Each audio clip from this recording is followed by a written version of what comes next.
ਵਾਹਿਗੁਰੂ ਵਾਹਿਗੁਰੂ। ਗੁਰੂ ਨਾਨਕ ਪਦ ਪੰਕਜ ਬੰਦਨ ਪੰਕਜ ਸਿਮਰੋ ਅੰਗਦ ਦੁਖ ਨਿਕੰਦਨ। ਗੁਰੂ ਅਮਰਦਾਸ ਹਿਰਦੈ ਨਿਤ ਧਿਆਉ ਹਿਰਦੈ। ਸ਼੍ਰੀ ਗੁਰੂ ਰਾਮਦਾਸ ਗੁਣ ਗਾਉ। ਗੁਰੂ ਅਰਜਨ ਬਿਘਨਨ ਕੇ ਨਾਸ਼ਕ ਬਿਘਨਨ ਸ਼੍ਰੀ ਹਰਿ ਗੋਬਿੰਦ ਸੁਮਤ ਪ੍ਰਕਾਸ਼ਕ। ਸ਼੍ਰੀ ਹਰਿ ਰਾਇ ਨਮੋ ਕਰ ਜੋਰੀ ਨਮੋ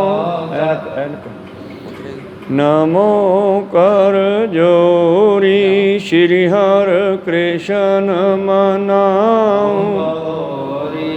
ਗੁਰੂ ਤੇਗ ਬਹਾਦਰ ਪਰਮ ਕਿਰਪਾਲਾ ਪਰਮ ਕਿਰਪਾਲਾ। ਸ਼੍ਰੀ ਗੁਰੂ ਗੋਬਿੰਦ ਸਿੰਘ ਬਿਸਾਲਾ। ਤਰੋ ਤਰਾ ਪਰ ਪੁਨ ਪੁਨ ਸੀਸਾ ਪੁਨ ਪੁਨ ਸੀਸਾ। ਬੰਦੋਂ ਬਾਰ ਬਾਰ ਜਗਦੀਸਾ। ਏਕ ਓੰਕਾਰ ਸਤਿਗੁਰੂ ਪ੍ਰਸਾਦ ਸਚ ਹੋਏ। ਵਾਹਿਗੁਰੂ ਜੀ ਕੀ ਫਤਿਹ ਹੈ। ਆਸਨ ਸੋਏ। ਵਾਹਿਗੁਰੂ ਜੀ ਕੀ ਫਤਿਹ ਹੈ। ਆਸਨ ਸੋਏ। ਦੋਹਰਾ ਹਰਿ ਗੁਰ ਸੋਗ ਮਨ ਕੀ ਪਹਿਚਾਨਾ। ਇਨਕਟ ਸਹਿਤ ਜੀਵ ਕੋ ਮਾਨਾ। ਲక్ష్ਮੀ ਗਿਆਨ ਵਿਰਾਗ ਉਦਾਰ। ਜਸ ਐਸਵਰਜ ਗੁਣ ਖਸਟ ਉਚਾਰ। ਵਾਹਿਗੁਰੂ ਜੀ ਕਾ ਖਾਲਸਾ ਵਾਹਿਗੁਰੂ ਜੀ ਕੀ ਫਤਿਹ। ਆਓ ਗੁਰੂ ਪਿਆਰੇ ਗੁਰੂ ਸਵਾਰੇ ਸਤਸੰਗੀ ਜਨੋ, ਰੋਜ਼ਾਨਾ ਦੀ ਤਰ੍ਹਾਂ ਪਾਤਸ਼ਾਹ ਜੀ ਕੀ ਅਪਾਰ ਕਿਰਪਾ ਬਖਸ਼ਿਸ਼ ਦਾ ਸਦਕਾ ਪਿਛਲੇ ਪਹਿਰਾਂ ਦੇ ਦੀਵਾਨ ਸਜਾਉਂਦੇ ਹੋਏ ਆਪ ਜੀ ਗੁਰੂ ਚਰਨਾਂ ਵਿਖੇ ਹਾਜ਼ਰੀਆਂ ਲਵਾ ਰਹੇ ਹੋ। ਅੰਮ੍ਰਿਤ ਵੇਲੇ ਦੇ ਨਿਤਨੇਮ ਉਪਰੰਤ ਆਪ ਜੀ ਪਾਤਸ਼ਾਹ ਜੀ ਦੇ ਚਰਨਾਂ ਵਿਖੇ ਹਾਜ਼ਰੀਆਂ ਲਵਾਉਂਦੇ ਹੋਏ ਪਵਿੱਤਰ ਇਤਿਹਾਸ ਦੀ ਕਥਾ ਵਿਚਾਰ ਨਾਲ ਜੁੜ ਰਹੇ ਹੋ। ਆਓ ਲੜੀਵਾਰ ਇਤਿਹਾਸ ਦੀ ਕਥਾ ਵਿਚਾਰ ਨਾਲ ਜੁੜਨਾ ਕਰੀਏ। ਭਾਈ ਸਾਹਿਬ ਭਾਈ ਦਇਆ ਸਿੰਘ ਜੀ ਬਖਸ਼ਿਸ਼ ਕਰਦੇ ਹਨ ਕਿ ਸਾਡਾ ਅਸਲੀ ਸਰੂਪ ਕੀ ਹੈ, ਜੋ ਆਪਾਂ ਹਾਂ ਨਾ ਆਪਾਂ ਕੀ ਹਾਂ।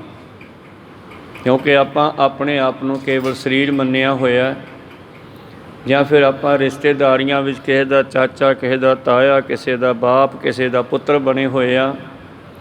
ਪਰ ਅਸਲ ਦੇ ਵਿੱਚ ਆਪਾਂ ਕੀ ਹਾਂ। ਭਾਈ ਸਾਹਿਬ ਜੀ ਦੱਸਣਾ ਕਰ ਰਹੇ ਸੀ ਪਿਛਲੇ ਦਿਨੀਂ ਬਈ ਜਿਹੜਾ ਭੁੱਖ ਲੱਗਦੀ ਹੈ ਉਹ ਪ੍ਰਾਣਾਂ ਨੂੰ ਲੱਗਦੀ ਹੈ, ਅਤੇ ਜਿਹੜੀ ਖੁਸ਼ੀ ਗਮੀ ਹੈ ਇਹ ਸਾਡਾ ਮਨ ਮਹਿਸੂਸ ਕਰਦਾ ਹੈ। ਇਹ ਲੱਛਣ ਜਿਹੜੇ ਹਨ ਸਰੀਰ ਦੇ ਅਲੱਗ-ਅਲੱਗ ਅੰਗਾਂ ਦੇ ਹਨ। ਅਤੇ ਜਿਹੜਾ ਜੀਵ ਹੈ ਇਹ ਜੀਵ ਦੇ ਨਾਲ 6 ਗੁਣ ਹੋਣੇ ਚਾਹੀਦੇ ਹਨ। ਜਿਵੇਂ ਲక్ష్ਮੀ ਦਾ ਇਹ ਮਾਲਕ ਹੈ, ਇਹ ਜੀਵ ਲక్ష్ਮੀ ਦਾ ਵੀ ਮਾਲਕ ਹੈ, ਗਿਆਨ ਦਾ ਵੀ ਮਾਲਕ ਹੈ। ਇਹਦੇ ਵਿੱਚ ਵਿਰਾਗ ਵੀ ਹੋਣਾ ਚਾਹੀਦਾ, ਇਹਨੂੰ ਉਦਾਰ ਚਿੱਤ ਦਿਆਲੂ ਵੀ ਹੋਣਾ ਚਾਹੀਦਾ। ਇਹ ਜਸ ਦਾ ਵੀ ਮਾਲਕ ਹੈ, ਐਸ਼ਵਰਜ ਦਾ ਵੀ ਮਾਲਕ ਹੈ। ਇਹਨਾਂ 6 ਗੁਣਾਂ ਨੂੰ ਜੀਵ ਨੇ ਧਾਰਨ ਕੀਤਾ ਹੋਇਆ। ਪਰ ਸਾਡੇ ਵਿੱਚੋਂ ਇਹ 6 ਦੇ 6 ਗੁਣ ਜਿਹੜੇ ਹਨ ਉਹ ਖਤਮ ਹੋ ਚੁੱਕੇ ਹਨ, ਕਿਉਂਕਿ ਜੀਵ ਆਪਣੀ ਅਸਲੀਅਤ ਨੂੰ ਭੁੱਲ ਗਿਆ। ਇਸ ਆਤਮਾ 'ਚ ਬੜੀ ਤਾਕਤ ਹੈ। ਅਸਲ ਵਿੱਚ ਆਪਾਂ ਕੀ ਹਾਂ, ਉਹਦੇ ਵਿੱਚ ਇੰਨੇ ਗੁਣ ਹਨ। ਜਿਸ ਤਰ੍ਹਾਂ ਪਰਮੇਸ਼ਰ ਦਾ ਸੁਭਾਅ ਲਿਖਿਆ ਨਾ, ਮਿੱਠ ਬੋਲੜਾ ਜੀ ਹਰ ਸੱਜਣ ਸੁਆਮੀ ਮੋਰਾ। ਹੁਣ ਸੰਮਲ ਥੱਕੀ ਜੀ ਉਹ ਕਦੇ ਨਾ ਬੋਲਾ ਕੌਰਾ। ਉਸੇ ਤਰ੍ਹਾਂ ਇਹ ਜਿਹੜਾ ਜਿਵੇਂ ਪਰਮੇਸ਼ਰ ਲక్ష్ਮੀ ਦਾ ਮਾਲਕ ਦੱਸਿਆ, ਇਹ ਆਤਮਾ ਸਾਡਾ ਜੀਵ ਆਤਮਾ ਵੀ ਲక్ష్ਮੀ ਦਾ ਮਾਲਕ ਹੈ। ਵਿਰਾਗ ਵੀ ਇਹਦੇ ਵਿੱਚ ਸੀਗਾ, ਉਹ ਵੀ ਖਤਮ ਹੋ ਗਿਆ। ਔਰ ਗੁਰੂ ਪਿਆਰਿਓ ਗਿਆਨ ਵੀ ਸੀਗਾ, ਉਹ ਅਗਿਆਨਤਾ ਨੇ ਢੱਕ ਦਿੱਤਾ। ਸੰਸਾਰ ਦੇ ਵਿੱਚ ਜਿਹੜਾ ਜੁੜ ਗਿਆ ਅਤੇ ਇਸ ਕਰਕੇ ਇਹਦੇ ਅੰਦਰੋਂ ਇਹਦਾ ਆਪਣਾ ਗਿਆਨ ਵੀ ਖਤਮ ਹੋ ਗਿਆ। ਔਰ ਸੰਸਾਰ ਦੇ ਵਿੱਚ ਹੰਕਾਰ ਨੇ ਇਹਦੇ ਅੰਦਰੋਂ ਦਇਆ ਵੀ ਖਤਮ ਕਰਤੀ, ਦਿਆਲਪੁਣਾ ਵੀ ਖਤਮ ਕਰ ਦਿੱਤਾ। ਜਸ ਪਰਮੇਸ਼ਰ ਦਾ ਇਹਨੇ ਕਰਨਾ ਸੀ, ਉਹਨੂੰ ਕਰਕੇ ਇਹਨੂੰ ਵਡਿਆਈ ਮਿਲਣੀ ਸੀ, ਉਹ ਵੀ ਇਹਨੇ ਬੰਦ ਕਰ ਦਿੱਤਾ। ਜੇ ਸ਼ੋਭਾ ਕੋ ਨਿਤ ਲੋੜੈ ਮੀਤ, ਸੋ ਸ਼ੋਭਾ ਭਜ ਹਰ। ਹਰੀ ਨੂੰ ਸਿਮਰ ਕੇ ਉਹ ਸ਼ੋਭਾ ਤੇਰੇ ਕੋਲੇ ਦੁਬਾਰੇ ਆਉਣੀ ਆ। ਦੁਨੀਆ ਜਸ ਭਾਲਦੀ ਆ, ਪਰ ਬਾਣੀ ਕਹਿੰਦੀ ਜਸ ਭਾਲਦਾ ਤੇ ਫਿਰ ਹਰੀ ਨੂੰ ਸਿਮਰਿਆ ਕਰ। ਉਹ ਜਸ ਦਾ ਵੀ ਇਹ ਮਾਲਕ ਸੀਗਾ, ਉਹ ਵੀ ਇਹਦੇ ਕੋਲੋਂ ਖੁੱਸ ਗਿਆ।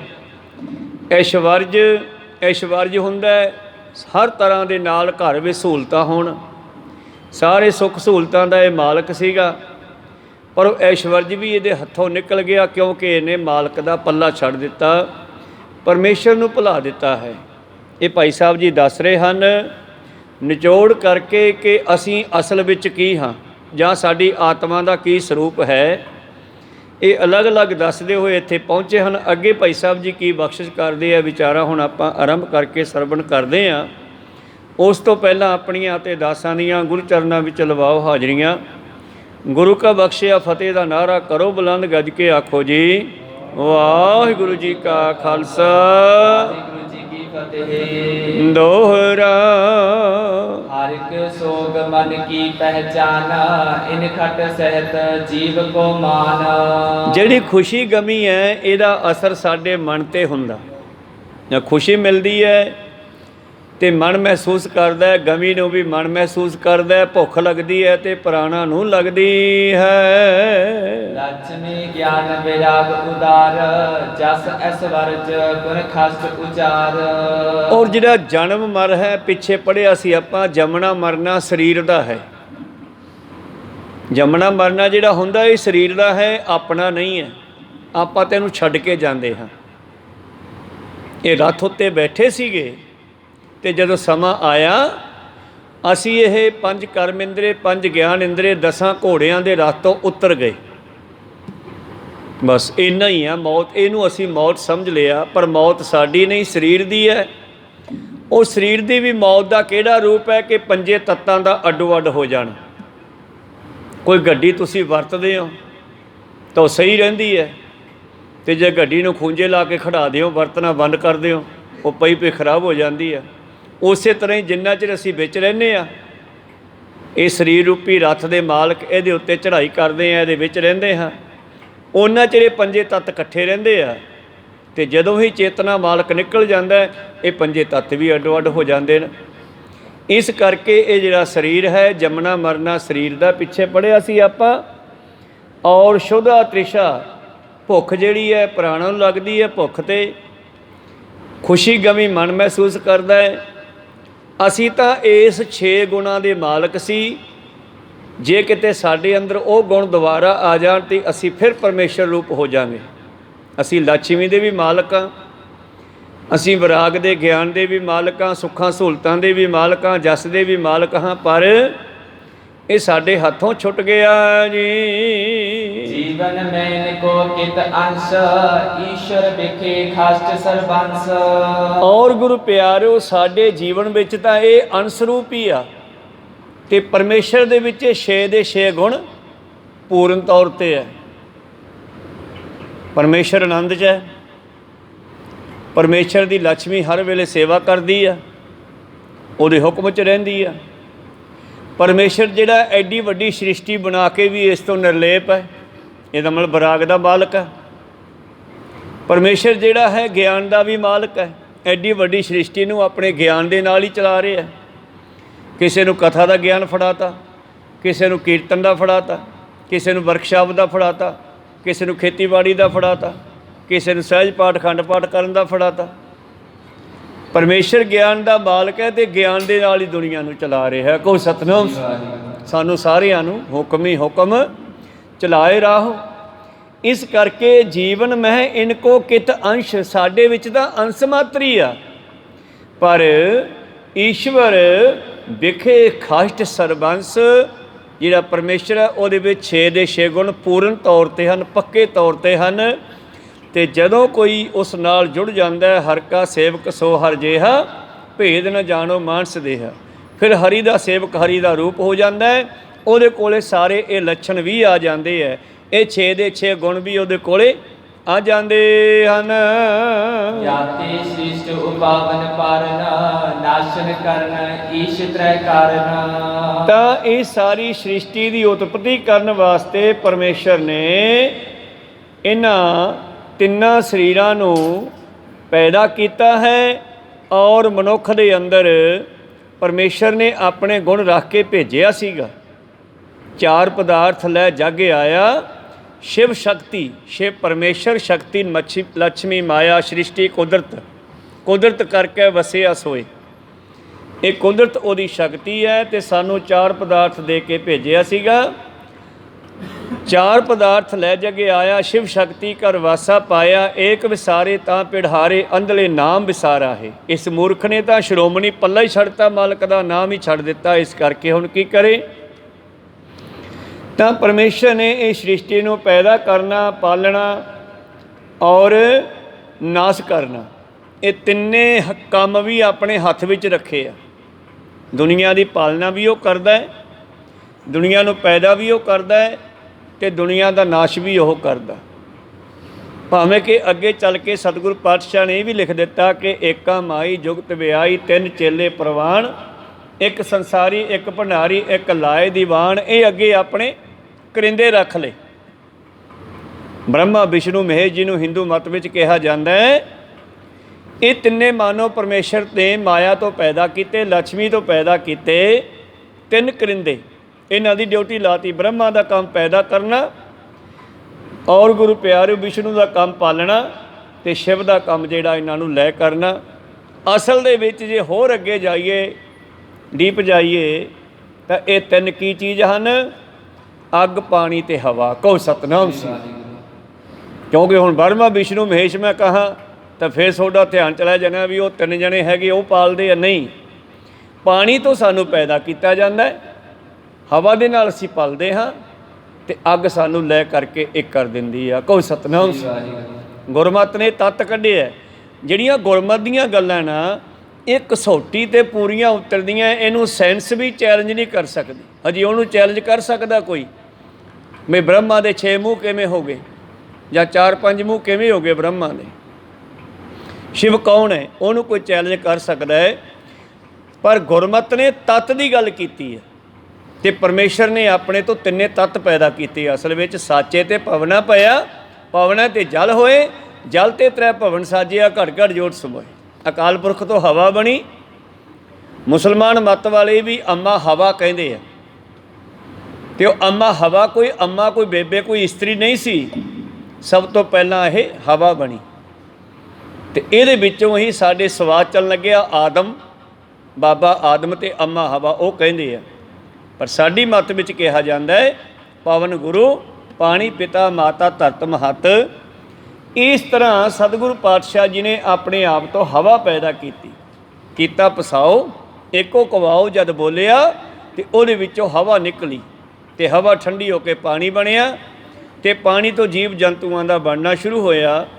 ਅਤੇ ਅਗਨੀ ਵਿੱਚ ਹੀ ਰੱਖ ਦਿੱਤੀ, ਅਤੇ ਅਗਨੀ ਇਸ ਨੂੰ ਪਾਲਦੀ ਵੀ ਆ ਕੁਝ ਸਮੇਂ ਦੇ ਲਈ ਉਹਦੇ ਹੁਕਮ ਦੇ ਅੰਦਰ, ਅਤੇ ਅਗਨੀ ਇਸ ਨੂੰ ਲੈ ਵੀ ਕਰਦੀ ਹੈ।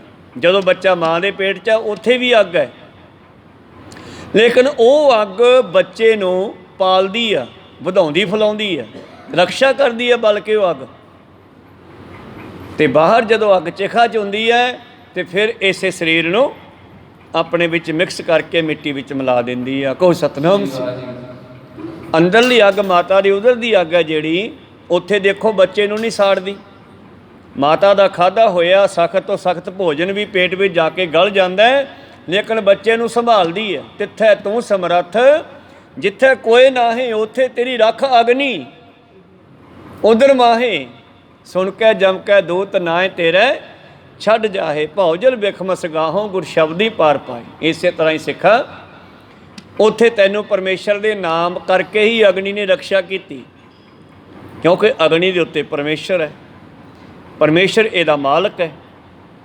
ਤੇ ਫਿਰ ਮਾਲਕ ਜੋ ਨੌਕਰ ਨੂੰ ਕਹੇਗਾ ਬਈ ਤੇ ਉਹਦੀ ਸੰਭਾਲ ਕਰੀ ਤੇ ਉਹਨੂੰ ਕਰਨੀ ਪੈਣੀ ਆ। ਕਹੋ ਸਤਿਨਾਮ ਸ੍ਰੀ। ਇਸ ਕਰਕੇ ਗੁਰੂ ਪਿਆਰਿਓ, ਉਸੇ ਤਰ੍ਹਾਂ ਹੀ ਬਾਬਾ ਜੀ ਕਹਿੰਦੇ ਜਿਵੇਂ ਉੱਥੇ ਤੈਨੂੰ ਬਚਾਇਆ ਭਿਆਨਕ ਅੱਗ ਦੇ ਵਿੱਚ ਪਰਮੇਸ਼ਰ ਦੇ ਨਾਮ ਨੇ, ਇਸੇ ਤਰ੍ਹਾਂ ਹੀ ਬਾਹਰਲੇ ਸੰਸਾਰ ਸਮੁੰਦਰ ਤੋਂ ਵੀ ਪਰਮੇਸ਼ਰ ਦੇ ਨਾਮ ਨਾਲ ਹੀ ਪਾਰ ਹੋਵੇਗਾ। ਤਾਂ ਮੇਰੇ ਪ੍ਰੀਤਮ ਜੀ ਅੱਗੇ ਬਖਸ਼ਿਸ਼ ਕਰਦੇ ਹਨ, ਸਿੱਖਾ ਜਾਂ ਤੇ ਸ਼ਿਸ਼ਟ ਉਪਾਵਨ ਕਾਰਨ, ਉਪਾਵਨ ਪਾਵਨ ਪਾਰਨ ਤੇ ਨਾਸ਼ਨ, ਇਹ ਤਿੰਨ ਕੰਮ ਪਰਮੇਸ਼ਰ ਨੇ ਆਪਣੇ ਹੱਥ ਵਿੱਚ ਰੱਖੇ ਹਨ। ਕਿਉਂਕਿ ਜੇ ਹੁਣ ਕੋਈ ਕਹੇ ਕਿ ਬਰਮਾ ਪੈਦਾ ਕਰਦਾ ਤੇ ਬਰਮਾ ਉਹਦੇ ਹੁਕਮ ਤੋਂ ਬਿਨਾਂ ਨਹੀਂ ਪੈਦਾ ਕਰਦਾ, ਇਹਨਾਂ ਤਿੰਨਾਂ ਉੱਤੇ ਉਹਦਾ ਹੁਕਮ ਚੱਲਦਾ। ਇਹ ਤਾਂ ਕਰਿੰਦੇ ਨੁੱਸਦੇ। ਜੀਵ ਪ੍ਰਤੰਤਰ ਦੁਖੀ ਗੁਣਹੀਨਾ, ਕਿਮ ਦੋਇਨ ਕੀ ਇਕਤਾ ਲੀਨਾ। ਹੁਣ ਪਰਮੇਸ਼ਰ ਦੇ ਵਿੱਚ 6 ਗੁਣ ਹਨ ਤੇ ਜੀਵ ਦੇ ਵਿੱਚੋਂ 6 ਗੁਣ ਜਿਹੜੇ ਸਨ ਉਹ ਡਿਲੀਟ ਹੋ ਗਏ, ਖਤਮ ਹੋ ਗਏ। ਇਸੇ ਕਰਕੇ ਪਰਤੰਤਰ ਹੋ ਗਿਆ, ਗੁਲਾਮ ਹੋ ਗਿਆ। ਜਗਜੀਵਨ ਪੁਰਖ ਤਿਆਗ ਕੈ ਮਾਨਸ ਸੰਧੀ ਆਸ, ਦੋ ਹੈ ਭਾਏ ਬਗੁਚੀਆ ਗਲ ਪਈ ਸੋ ਜਮ ਕੀ ਫਾਸ। ਫਿਰ ਹੁਣ ਫਿਰ ਜੇਹਾ ਬੀਜੈ ਸੋ ਲੁਣੈ, ਮੱਥੇ ਜੋ ਲਿਖਿਆਸ, ਰਹਿਣ ਬਿਹਾਣੀ ਪਛਤਾਣੀ ਉੱਠ ਚੱਲੀ ਗਈ ਨਿਰਾਸ। ਫਿਰ ਬਚੂ ਕਿਹੜਾ? ਜਿਨ ਕੋ ਸਾਧੂ ਭੇਟੇ ਐਸੇ ਦਰਗਾਹ ਹੋਏ ਖਲਾਸ। ਜਿਨ੍ਹਾਂ ਨੂੰ ਮਾਲਕ ਮਿਲ ਗਿਆ ਉਹ ਦਰਗਾਹ ਵਿੱਚ ਵੀ ਮੁਕਤ ਹੋ ਗਏ, ਇੱਥੇ ਵੀ ਤੇ ਉੱਥੇ ਵੀ। ਇਸ ਕਰਕੇ ਜੀਵ ਦੁਖੀ ਕਿਉਂ ਆ? ਪਿੱਛੇ ਦੱਸਿਆ ਨਾ ਵੀ ਇਹ 6 ਗੁਣਾਂ ਦਾ ਮਾਲਕ ਸੀਗਾ ਜੀਵ ਵੀ ਤੇ ਪਰਮੇਸ਼ਰ ਵੀ, ਪਰ ਇਹ ਮਾਲਕ ਨੂੰ ਛੱਡਣ ਕਰਕੇ ਇਹਦੇ ਅੰਦਰੋਂ 6 ਗੁਣ ਖਤਮ ਹੋ ਗਏ, ਗੁਲਾਮ ਹੋ ਗਿਆ। ਤਾਂ ਫਿਰ ਦੱਸੋ ਜੀਵ ਤੇ ਪਰਮੇਸ਼ਰ ਦੀ ਏਕਤਾ ਕਿਵੇਂ ਬਣੇ? ਦੋਨੇ ਕਿਵੇਂ ਇਕੱਠੇ ਹੋਣ? ਵਾਚੇ ਵਿਖੇ ਇਕਤਾ ਨਹਿ ਜੋਏ, ਲਖ ਨਾ ਕਰੇ ਲਖੇ ਮੈਂ ਹੋਏ। ਵਾਚਾ ਵਿਖੇ ਏਕਤਾ ਨਾ ਜੋਏ, ਇਹਦੀ ਬੋਲਬਾਣੀ ਵਿੱਚ ਹੀ ਏਕਤਾ ਨਹੀਂ ਹੈ। ਜੇ ਦੋ ਮਨੁੱਖ ਹੈ ਨਾ, ਜੇ ਉਹਨਾਂ ਦਾ ਸੁਭਾਅ ਮਿਲਦਾ ਹੋ, ਲੱਛਣ ਮਿਲਦੇ ਹੋਣਗੇ, ਸ਼ਰਾਬੀਆਂ ਨੂੰ ਸ਼ਰਾਬੀ ਚੰਗੇ ਲੱਗਦੇ ਆ, ਗੁਰਮੁਖਾਂ ਨੂੰ ਗੁਰਮੁਖ ਚੰਗੇ ਲੱਗਦੇ ਆ, ਵਾਚਿਆ ਆਪਸ ਵਿੱਚ ਬੋਲਬਾਣੀ ਉਹਨਾਂ ਦੀ ਮਿਲਦੀ ਹੈ ਨਾ। ਹੁਣ ਇੱਕ ਕਹਿੰਦਾ ਵੀ ਨਹੀਂ ਆਪਾਂ ਠੇਕੇ ਦੇ ਨਾਲ, ਦੂਜਾ ਕਹਿੰਦਾ ਜਦ ਮੈਂ ਜਾਣਾ, ਦੋਨਾਂ ਦੇ ਬਿਲਕੁਲ ਵੀ ਜਿਹੜਾ ਮਿਲਾਪ ਨਹੀਂ ਹੋ ਸਕਦਾ। ਇਸੇ ਤਰ੍ਹਾਂ ਜੀਵ ਹੈ ਜਿਹੜਾ, ਇਹਦੀ ਪਰਮੇਸ਼ਰ ਦੇ ਨਾਲ ਕਿਵੇਂ ਏਕਤਾ ਹੋਵੇ? ਕਿਉਂਕਿ ਇਸ ਦੀ ਬੋਲਬਾਣੀ ਪਰਮੇਸ਼ਰ ਤੋਂ ਅਲੱਗ ਆ। ਉਹ ਮਿੱਠ ਬੋਲਣਾ, ਇਹ ਕਰੋਧੀ ਆ। ਕਹੋ ਸਤਿਨਾਮ। ਇਹ ਕਰੋਧੀ ਆ, ਉਹ ਮਿੱਠ ਬੋਲਣਾ, ਉਹ ਦਿਆਲੂ ਹੈ, ਇਹ ਖੋਂਦਾ ਫਿਰਦਾ। ਕਹੋ ਸਤਿਨਾਮ। ਉਹ ਵਿਰਾਗੀ ਹੈ, ਸੰਸਾਰ ਤੋਂ ਨਿਰਲੇਪ ਹੈ, ਇਹ ਸੰਸਾਰ ਦੇ ਮੋਹ ਵਿੱਚ ਗਰਕਿਆ ਹੋਇਆ, ਫਸਿਆ ਹੋਇਆ। ਇਸ ਕਰਕੇ ਗੁਰੂ ਕਿਰਪਾ ਕਰਨੇ, ਲక్ష్ਮੀ ਦਾ ਮਾਲਕ ਤਾਂ ਬਣਨਾ ਚਾਹੁੰਦਾ ਹੈ, ਪਰ ਜਿਹੜੇ ਪਰਮੇਸ਼ਰ ਨੇ ਗੁਣ ਦਿੱਤੇ ਸੀ ਬਾਕੀ ਦੇ 5, ਉਹਨਾਂ ਨੂੰ ਧਾਰਨ ਕਰਨਾ ਨਹੀਂ ਚਾਹੁੰਦਾ। ਮਾਇਆ ਤਾਂ ਚਾਹੁੰਦਾ, ਪਰ ਜਿਹੜੇ ਗੁਣ ਦਿੱਤੇ ਨੇ ਉਹਨਾਂ ਨੂੰ ਗ੍ਰਹਿਣ ਨਹੀਂ ਕਰਦਾ। ਇਸੇ ਕਰਕੇ ਇਹ ਵਾਚਿਆ ਵਿਖੇ ਏਕਤਾ ਨਾ ਹੈ, ਇਹਨਾਂ ਦੀ ਬੋਲਬਾਣੀ ਵਿੱਚ ਹੀ ਇੱਕੋ ਜਿਹੀ ਗੱਲ ਨਹੀਂ ਹੈ। ਲਖਣਾ ਕਰੇ ਲਖੈ ਮੈਂ ਹੋਏ, ਤਾਂ ਸਮਝਣ ਨਾਲ ਸਮਝ ਵਿੱਚ ਆ ਜਾਂਦਾ ਹੈ। ਪਾਤਸ਼ਾਹ ਜੀ ਕਹਿੰਦੇ, ਦੁਖੀ ਪ੍ਰਤੰਤ ਅਲਪਤਾ ਜੀਵ, ਤੀਨੋਂ ਤਜ ਪਾਛੇ ਜੋ ਥੀਵ। ਇਹ ਦੁਖੀ ਜੀਵ ਹੈ ਜਿਹੜਾ ਪਰ ਅਧੀਨਤਾ ਕਰਕੇ, ਗੁਲਾਮਪਣ ਕਰਕੇ, ਛੋਟਾਪਣ ਕਰਕੇ ਜੀਵ ਦੇ ਤਿੰਨੇ ਗੁਣ ਛੱਡ ਕੇ ਬਾਕੀ ਰਹੇ ਜਿਹੜੇ ਗੁਣ ਹਨ ਉਹਨਾਂ ਨੂੰ ਗ੍ਰਹਿਣ ਕਰ ਲਵੇ। ਇੱਕ ਤਾਂ ਆਪਣੇ ਆਪ ਨੂੰ ਇਹ ਛੋਟਾ ਭਾਵ ਆਪਣੇ ਆਪ ਨੂੰ ਹੀ ਅਲੱਗ ਸਮਝ ਕੇ ਬਹਿ ਗਿਆ। ਧੰਨ ਗੁਰੂ ਅਰਜਨ ਦੇਵ ਮਹਾਰਾਜ ਜੀ ਨੇ ਸਤਿਗੁਰੂ ਹਰਗੋਬਿੰਦ ਸਾਹਿਬ ਜੀ ਮਹਾਰਾਜ ਨੂੰ ਜਾਂਦੇ ਜਾਂਦੇ ਲਾਹੌਰ ਨੂੰ ਕਿਹਾ ਸੀ, ਪੁੱਤਰ ਸੰਗਤ ਵਿੱਚ ਸੰਗਤ ਬਣ ਕੇ ਰਹਿਣਾ, ਪਰ ਅੰਦਰੋਂ ਆਪਣੇ ਆਪ ਨੂੰ ਪਰਮੇਸ਼ਰ ਦੀ ਅੰਸ਼ ਜਾਣਨਾ। ਕਹੋ ਸਤਿਨਾਮ। ਭਾਵ ਜਿਹੜਾ ਕਈ ਵਾਰੀ ਅਸੀਂ ਇਹੋ ਜਿਹੀਆਂ ਗੱਲਾਂ ਕਰਦੇ ਹਾਂ, ਨਹੀਂ ਜੀ ਮੈਂ ਤਾਂ ਬਹੁਤ ਨਿਮਾਣਾ ਜੀ। ਇਹ ਨਿਮਾਣਾ ਵੈਸੇ ਮਨ ਕਰਕੇ ਹੋਣਾ ਚਾਹੀਦਾ, ਪਰ ਐਵੇਂ ਹੀਨ ਭਾਵਨਾ ਦੀਆਂ ਗੱਲਾਂ ਕਰਨੀਆਂ ਵੀ ਮਾੜੀਆਂ, ਹੰਕਾਰ ਦੀਆਂ ਵੀ ਮਾੜੀਆਂ, ਦੋਨੇ ਮਾੜੀਆਂ। ਹੀਨ ਭਾਵਨਾ ਵੀ ਮਾੜੀ ਆ, ਐਵੇਂ ਆਪਣੀ ਆਤਮਾ ਨੂੰ ਐਵੇਂ ਟੋਕੀ ਜਾਣਾ, ਛੋਟੀ ਕਰੀ ਜਾਣਾ, ਛੋਟੀ ਕਰੀ ਜਾਣਾ, ਉਹ ਵੀ ਗਲਤ ਹੈ। ਤੇ ਹੰਕਾਰ ਵੀ ਮਾੜਾ ਹੈ। ਸਤਿਗੁਰ ਤੇ ਮਾਣ ਹੋਣਾ ਚਾਹੀਦਾ, ਗੁਰੂ ਦੀ ਕਿਰਪਾ ਹੋਣੀ ਚਾਹੀਦੀ ਹੈ। ਤੇਰੇ 'ਚ ਤੇ ਪਰਮੇਸ਼ਰ 'ਚ ਕੋਈ ਫਰਕ ਨਹੀਂ ਹੈ, ਇਹ ਵੀ ਗੱਲ ਮੰਨ ਕੇ ਚੱਲੋ। ਕਹੋ ਸਤਿਨਾਮ। ਪਰ ਇਹ ਚੀਜ਼ ਦਾ ਹੰਕਾਰ ਨਹੀਂ ਕਰਨਾ, ਰੌਲਾ ਨਹੀਂ ਪਾਉਣਾ ਕਿ ਮੈਂ ਰੱਬ ਹਾਂ, ਇਹ ਵੀ ਨਹੀਂ ਕਹਿਣਾ। ਕਹੋ ਸਤਿਨਾਮ। ਇਹ ਵੀ ਕਹਿਣਾ ਨਹੀਂ ਬਣਦਾ, ਪਰ ਅੰਦਰੋਂ ਆਪਣੇ ਆਪ ਨੂੰ ਪਰਮੇਸ਼ਰ ਦੀ ਅੰਸ਼ ਜਾਣਨਾ ਹੈ। ਇਸ ਦੇ ਦੁਖੀ ਹੋਣ ਦਾ ਕਾਰਨ ਕੀ ਹੈ? ਇੱਕ ਤਾਂ ਪਰਤੰਤਰ ਹੋ ਗਿਆ, ਇੱਕ ਆਪਣੇ ਅੰਦਰ ਅਲਪਤਾ ਮੰਨ ਕੇ ਬਹਿ ਗਿਆ। ਤੀਨੋਂ ਤਜ ਪਾਛੈ ਜੋ ਥੀਵ, ਸਰਬਗਤਾ ਖਟ ਗੁਣ ਸੁਖ ਈਸ਼ ਤੀਨੋ ਤਜ ਪਛਾਤ ਰਹੀਸ। ਸਰਬਗਤਾ 6 ਗੁਣ ਵਾਹਿਗੁਰੂ ਪਰਮੇਸ਼ਰ ਦੇ ਵਿੱਚ ਜੋ ਹਨ, ਇਹਨਾਂ ਤਿੰਨਾਂ ਨੂੰ ਛੱਡ ਕੇ ਬਾਕੀ ਜੋ ਰਿਹਾ ਜੀ। ਸਚਦਾਨੰਦ ਦੋਹਨ ਮੇ ਰਹਿਓ ਯਾਤੇ ਇਕਤਾ ਦੋਨੋਂ ਲਹਿਓ। ਸਤ ਚਿਤ ਆਨੰਦ ਦੋਨਾਂ ਦੇ ਵਿੱਚ ਹੈ। ਸਤ ਚਿਤ ਆਨੰਦ ਸਾਡੀ ਆਤਮਾ ਵਿੱਚ ਵੀ ਹੈਗਾ, ਜਿਵੇਂ ਕਹਿੰਦੇ ਆਪਾਂ ਆਤਮਾ ਵਿੱਚ ਹੀ ਪਰਮਾਤਮਾ ਹੈ, ਤੇ ਸਤ ਚਿਤ ਆਨੰਦ ਇਹਨਾਂ ਤਿੰਨਾਂ ਗੁਣਾਂ ਨੂੰ ਪਰਮੇਸ਼ਰ ਨੇ ਵੀ ਗ੍ਰਹਿਣ ਕੀਤਾ ਹੋਇਆ। ਭਾਵ ਪਰਮੇਸ਼ਰ ਵੀ ਸਤ ਹੈ, ਆਤਮਾ ਵੀ ਸਤ ਹੈ, ਮਰਦੀ ਨਹੀਂ। ਸਰੀਰ ਨੂੰ ਸੰਸਕਾਰ ਕਰਨ ਤੋਂ ਪਹਿਲਾਂ ਪਹਿਲਾਂ ਇਹ ਛੱਡ ਜਾਂਦੀ ਆ। ਕਹੋ ਸਤਿਨਾਮ। ਬਾਅਦ 'ਚ ਕਰਦੇ ਆ ਨਾ, ਜਿੰਨਾ ਚਿਰ ਸਵਾਸ ਚੱਲਦਾ ਆਪਾਂ ਸੰਸਕਾਰ ਨਹੀਂ ਕਰਦੇ, ਉਹਨਾਂ ਚਿਰ ਬਾਅਦ 'ਚ ਕਰਦੇ ਆ। ਤਾਂ ਇਸ ਕਰਕੇ ਪਰਮੇਸ਼ਰ ਸਤ ਹੈ, ਜੀਵ ਆਤਮਾ ਵੀ ਸਤ ਹੈ। ਪਰਮੇਸ਼ਰ ਵੀ ਆਨੰਦ ਦਾ ਘਰ ਹੈ, ਜੀਵ ਆਤਮਾ ਵੀ ਆਨੰਦ ਚਾਹੁੰਦੀ ਆ। ਸਦਾ ਸੱਚ ਦਾ ਆਨੰਦ, ਸਤਿਅਮ ਸ਼ਿਵਮ ਸੁੰਦਰਮ, ਇਹ ਤਿੰਨੇ ਗੁਣ ਪਰਮੇਸ਼ਰ ਕੋਲ ਵੀ ਹੈ ਤੇ ਆਤਮਾ ਕੋਲ ਵੀ ਹੈ। ਜਾਂ ਤੇ ਏਕਤਾ ਦੋਨੋਂ ਲਹਿਓ, ਇਹ ਤਿੰਨ ਚੀਜ਼ਾਂ ਦੋਨਾਂ ਵਿੱਚ ਸਾਂਝੀਆਂ ਹਨ। ਜਥਾ ਅਗਨ ਕੀ ਗੁਣ ਹੈ ਤੀਨਾ ਦਾਹਕ ਊਸ਼ਨ ਪ੍ਰਕਾਸ਼ਕ ਚੀਨਾ। ਹੁਣ ਭਾਈ ਸਾਹਿਬ ਜੀ ਬੜੀ ਹੀ ਜੋਗਤ ਦੇ ਨਾਲ ਸਾਨੂੰ ਇਹ ਕਲੀਅਰ ਕਰਕੇ ਦੇ ਰਹੇ ਹਨ ਕਿ ਤੇਰਾ ਅਸਲੀ ਰੂਪ ਕੀ ਆ। ਬੜੀਆਂ ਕੰਮ ਦੀਆਂ ਗੱਲਾਂ ਹਨ ਸਾਡੇ ਵਾਸਤੇ। ਭਾਈ ਸਾਹਿਬ ਭਾਈ ਦਇਆ ਸਿੰਘ ਜੀ ਇਹ ਦੱਸ ਰਹੇ ਹਨ ਕਿ ਮਨੁੱਖ ਦਾ ਅਸਲੀਅਤ ਕੀ ਆ। ਤਾਂ ਇਸ ਕਰਕੇ ਇੱਥੇ ਗੁਣਾਂ ਦੀ ਗੱਲ ਕੀਤੀ ਜਾ ਰਹੀ ਹੈ। ਜਿਵੇਂ ਕਹਿੰਦੇ ਅਗਨ ਦੇ ਵਿੱਚ, ਅੱਗ ਦੇ ਵਿੱਚ 3 ਗੁਣ ਹਨ। ਇੱਕ ਉਹਦਾ ਕੰਮ ਹੈ ਸਾੜਨਾ, ਇੱਕ ਉਹਦਾ ਕੰਮ ਹੈ ਗਰਮੀ ਦੇਣਾ, ਤੇ ਤੀਜਾ ਕੰਮ ਹੈ ਉਹਦਾ ਚਾਨਣ ਕਰਨਾ। ਇਸੇ ਅਗਨ ਕੇ ਤੀਨੋਂ ਰੂਪ ਬਨ ਦੋ ਦੀਪ ਮਸਾਲ ਅਨੂਪ। ਇਹੀ ਅੱਗ ਜੰਗਲ ਵਿੱਚ ਲੱਗੇ ਤਾਂ ਉੱਥੇ ਵੀ ਇਹ ਤਿੰਨੇ ਕੰਮ ਕਰਦੀ ਆ, ਮਚਾਉਂਦੀ ਵੀ ਆ, ਪ੍ਰਕਾਸ਼ ਵੀ ਹੋ ਜਾਂਦਾ, ਗਰਮੀ ਵੀ ਦਿੰਦੀ ਆ। ਇਹੀ ਲੀਪ ਅੱਗ ਦੌਂ ਅੱਗ ਦਾ ਇੱਕ ਜੰਗਲ ਦਾ ਰੂਪ ਹੈ, ਉਹਨੂੰ ਕਹਿੰਦੀ ਹੈ ਦੌਂ। ਇੱਕ ਸਮੁੰਦਰ ਵਿੱਚ ਅੱਗ ਲੱਗਦੀ ਹੈ, ਉਹਨੂੰ ਵੜਵਾ ਨਾਲ ਅਗਨ ਕਹਿੰਦੇ ਆ। ਤੇ ਇੱਕ ਦੀਵਾ ਜਗਾਉਣਾ, ਮਿਸਾਲ ਜਗਾਉਣਾ। ਜੰਗਲ ਦੇ ਵਿੱਚ ਵੱਡੇ ਰੂਪ 'ਚ ਅੱਗ ਲੱਗੀ ਆ, ਸਮੁੰਦਰ 'ਚ ਵੱਡੇ ਰੂਪ 'ਚ ਅੱਗ ਲੱਗ ਜਾਂਦੀ ਆ। ਦੀਵਾ ਛੋਟਾ ਜਿਹਾ, ਮਿਸਾਲ ਛੋਟੀ ਜੀ ਹੈ, ਪਰ ਇਹਨਾਂ ਸਾਰਿਆਂ ਵਿੱਚ ਅੱਗ ਦਾ ਰੂਪ ਤਾਂ ਇੱਕੋ ਹੀ ਹੈ ਨਾ। ਕਹੋ ਸਤਿਨਾਮ। ਦੀਵੇ ਵਿੱਚ ਵੀ ਪ੍ਰਕਾਸ਼ ਕਰਦੀ ਹੈ, ਦੀਵੇ ਵਿੱਚ ਵੀ ਗਰਮੀ ਦਿੰਦੀ ਹੈ, ਦੀਵੇ ਵਿੱਚ ਵੀ ਮਚਾ ਸਕਦੀ ਹੈ। ਇਸੇ ਤਰ੍ਹਾਂ ਹੀ ਪਰਮਾਤਮਾ ਭਾਵੇਂ ਕਿਤਨਾ ਵੀ ਵਿਸ਼ਾਲ ਹੈ, ਪਰ ਜਿਹੜੀ ਆਤਮਾ ਸਾਡੇ ਵਿੱਚ ਹੈ ਉਹਦੇ ਵਿੱਚ ਵੀ ਪਰਮਾਤਮਾ ਵਾਲੇ ਗੁਣ ਹੈਗੇ ਆ, ਜਿਵੇਂ ਦੀਵੇ ਦੇ ਵਿੱਚ ਤੇ ਜੰਗਲ ਦੀ ਅੱਗ ਵਿੱਚ ਹੈ। ਕਹੋ ਸਤਿਨਾਮ। ਪ੍ਰੀਤਮ ਜੀ ਕਹਿੰਦੇ ਇਸ ਤਰ੍ਹਾਂ ਉਹ ਪਰਿਪੂਰਨ ਪਰਮੇਸ਼ਰ ਪਰਮਾਤਮਾ ਜਿਵੇਂ ਅੱਗ ਦੇ ਤਿੰਨੇ ਗੁਣ ਬਣਦੀ ਅੱਗ ਵਿੱਚ, ਦੌਂ ਅਗਨੀ ਵਿੱਚ, ਦੀਪ ਦੀ ਅਗਨੀ ਵਿੱਚ ਤੇ ਮਸ਼ਾਲ ਦੀ ਅਗਨੀ ਵਿੱਚ ਹੁੰਦੇ ਹਨ। ਤ੍ਰੈ ਗੁਣ ਤੀਨਹੁ ਰੂਪ ਮਜਾਰ ਈਸ਼ ਜੀਵ ਤਿਮ ਬ੍ਰਹਮ ਵਿਚਾਰ। ਜਿਵੇਂ ਇਹਦੇ ਵਿੱਚ ਤਿੰਨੇ ਗੁਣ ਹੈ, ਇਸੇ ਤਰ੍ਹਾਂ ਪਰਮੇਸ਼ਰ ਵਿੱਚ ਤੇ ਆਤਮਾ ਵਿੱਚ ਤਿੰਨੇ ਗੁਣ ਹੈ। ਹੁਣ ਜਿਹੜੇ ਰੱਬ ਦੇ ਪਿਆਰੇ ਰੱਬ ਨਾਲ ਜੁੜ ਜਾਂਦੇ ਆ, ਇੱਕਮਿਕ ਹੋ ਜਾਂਦੇ ਆ, ਫਿਰ ਉਹਨਾਂ ਦੇ ਕੋਲੋਂ ਆਪਾਂ ਜੋ ਵਚਨ ਲੈਂਦੇ ਉਹ ਵਚਨ ਪੂਰੇ ਹੋਣ ਲੱਗ ਜਾਂਦੇ ਆ। ਤੇ ਪਰਮਾਤਮਾ ਦਾ ਸੁਭਾਅ ਵੀ ਦੇਣਾ ਹੈ, ਦਿੰਦਾ ਦੇ ਲੈਂਦੇ ਥੱਕ ਪਾਹੇ। ਤੇ ਜਦੋਂ ਨਾਮ ਜਪਣ ਵਾਲੀਆਂ ਜਿਹੜੀਆਂ ਰੂਹਾਂ ਹੁੰਦੀਆਂ, ਉਹਨਾਂ ਦੀ ਜੀਭਾ ਉੱਤੇ ਵੀ ਆ ਕੇ ਬ੍ਰਹਮ ਵਸ ਜਾਂਦਾ, ਪਰਮੇਸ਼ਰ ਬਹਿ ਜਾਂਦਾ। ਪ੍ਰਭ ਜੀ ਬਸੈ ਸਾਧ ਕੀ ਰਸਨਾ, ਨਾਨਕ ਜਨ ਕਾ ਦਾਸਨ ਦੱਸਣਾ। ਧੰਨ ਗੁਰੂ ਨਾਨਕ ਦੇਵ ਜੀ ਇੱਥੇ ਕਹਿੰਦੇ ਮੈਨੂੰ ਆਪਣੇ ਆਪ ਨੂੰ, ਮੈਨੂੰ ਜਨਾਂ ਦਾ, ਰੱਬ ਦੇ ਪਿਆਰਿਆਂ ਦਾ ਦਾਸ ਦੱਸਿਓ, ਸਮਝਿਓ। ਤੇ ਜਿਹੜੇ ਪਰਮੇਸ਼ਰ ਦੇ ਜਨ ਹਨ ਉਹਨਾਂ ਦੀ ਰਸਨਾ 'ਤੇ ਪਰਮੇਸ਼ਰ ਬੈਠਾ। ਫਿਰ ਉੱਥੋਂ ਜੋ ਬੋਲਦੀ ਉਹ ਪੂਰਾ ਹੁੰਦਾ। ਜਿਵੇਂ ਨਾਮਦੇਵ ਜੀ ਨੇ ਸਹਿਜ ਸੁਭਾਅ ਕਹਿ ਦਿੱਤਾ। ਇੱਕ ਬੀਬੀ ਨੇ ਆ ਕੇ ਨਮਸਕਾਰ ਕੀਤੀ, ਜਿਸ ਦਾ ਪਤੀ ਮਰ ਚੁੱਕਿਆ ਸੀ, ਉਹਨੂੰ ਸੰਸਕਾਰ ਕਰਨ ਵਾਸਤੇ ਲਿਜਾ ਰਹੇ ਸੀ, ਤੇ ਬੀਬੀ ਨਾਲ ਉਹਦੇ ਸਤੀ ਹੋਣ ਵਾਸਤੇ ਜਾ ਰਹੀ ਸੀ। ਤੇ ਰਸਤੇ ਵਿੱਚ ਭਗਤ ਜੀ ਆਪਣੀ ਮਸਤੀ ਵਿੱਚ ਬੈਠੇ ਦੋ ਤਾਰਾ ਵਜਾ ਰਹੇ ਸੀ, ਉਹਦੀ ਭਗਤੀ ਵਿੱਚ ਲੀਨ ਸੀ। ਤੇ ਬੀਬੀ ਨੇ ਸੋਚਿਆ ਵੀ ਚਲੋ ਮਹਾਂਪੁਰਸ਼ ਬੈਠੇ ਆ, ਮੱਥਾ ਹੀ ਟੇਕ ਚੱਲੀਏ, ਮਰ ਤਾਂ ਜਾਣਾ ਹੀ ਐ ਤੋਂ ਬਾਅਦ।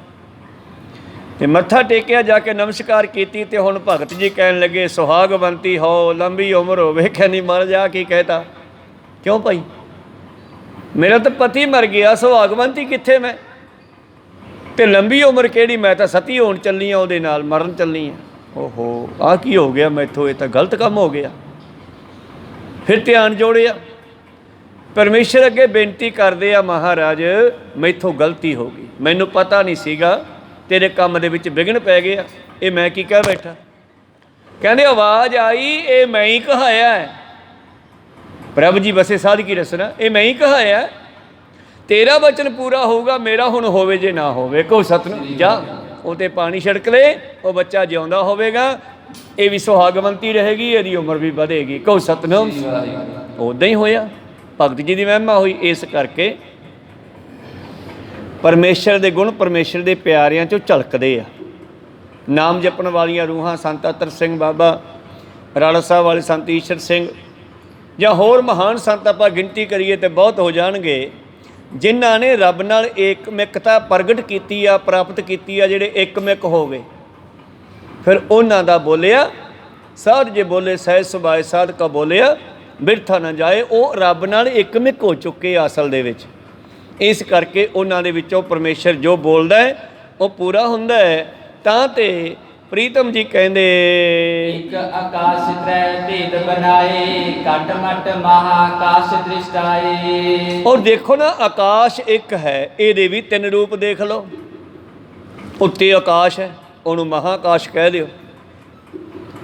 ਔਰ ਥੱਲੇ ਘੜਿਆਂ ਦੇ ਵਿੱਚ ਵੇਖ ਲਓ, ਉੱਥੇ ਵੀ ਆਕਾਸ਼ ਦਿਸੇਗਾ ਤੁਹਾਨੂੰ। ਔਰ ਘਟ ਇੱਕ ਆਕਾਸ਼ ਦੇ ਉੱਤੇ ਬੱਦਲ ਆ ਗਏ, ਉਹ ਬੱਦਲ ਵੀ ਆਕਾਸ਼ ਦੇ ਉੱਤੇ ਹਨ। ਘਾਟਾਂ ਚੜ੍ਹ ਆਈਆਂ, ਬੱਦਲ ਬਣ ਕੇ ਆ ਗਏ।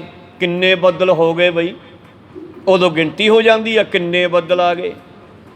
ਤੇ ਜਦੋਂ ਬੱਦਲ ਵਰ ਜਾਂਦੇ ਆ, ਘਟ ਫੂਟੇ ਤੇ ਇੱਕ ਆਕਾਸ਼, ਉਹ ਥੱਲੇ ਬਾਕੀ ਫਿਰ ਇੱਕ ਆਕਾਸ਼ ਰਹਿ ਜਾਂਦਾ। ਬੱਦਲ ਵਰ ਜਾਂਦੇ ਆ, ਪਾਣੀ ਨਿਕਲ ਜਾਂਦਾ ਹੈ, ਆਕਾਸ਼ ਸਾਫ਼ ਹੋ ਜਾਂਦਾ ਹੈ, ਤਾਂ ਉਹ ਦਿਖਾਈ ਦੇਣ ਲੱਗ ਜਾਂਦਾ ਹੈ।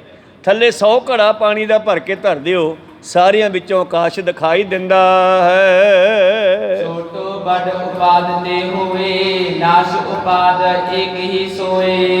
ਇਹ ਜਿਹੜੀਆਂ ਛੋਟੀਆਂ ਵੱਡੀਆਂ ਉਪਾਧੀਆਂ ਹਨ, ਭਾਵ ਉਪਾਧੀ ਹੁੰਦੀ ਹੈ ਜਿਸ ਤਰ੍ਹਾਂ ਕੋਈ ਪਾਵਰ ਹੈ, ਇੱਕ ਡੀਸੀ ਹੈ, ਕੁਛ ਤੋਂ ਉੱਤੇ ਹੈ, ਕੁਛ ਤੋਂ ਉੱਤੇ ਹੈ, ਕੁਛ ਤੋਂ ਉੱਤੇ ਹੈ। ਇਹ ਉਪਾਧੀਆਂ ਛੋਟੀਆਂ ਵੱਡੀਆਂ ਹੋ ਸਕਦੀਆਂ, ਪਰ ਪਰਮਾਤਮਾ ਸਾਰਿਆਂ 'ਚ ਇੱਕ ਹੈ।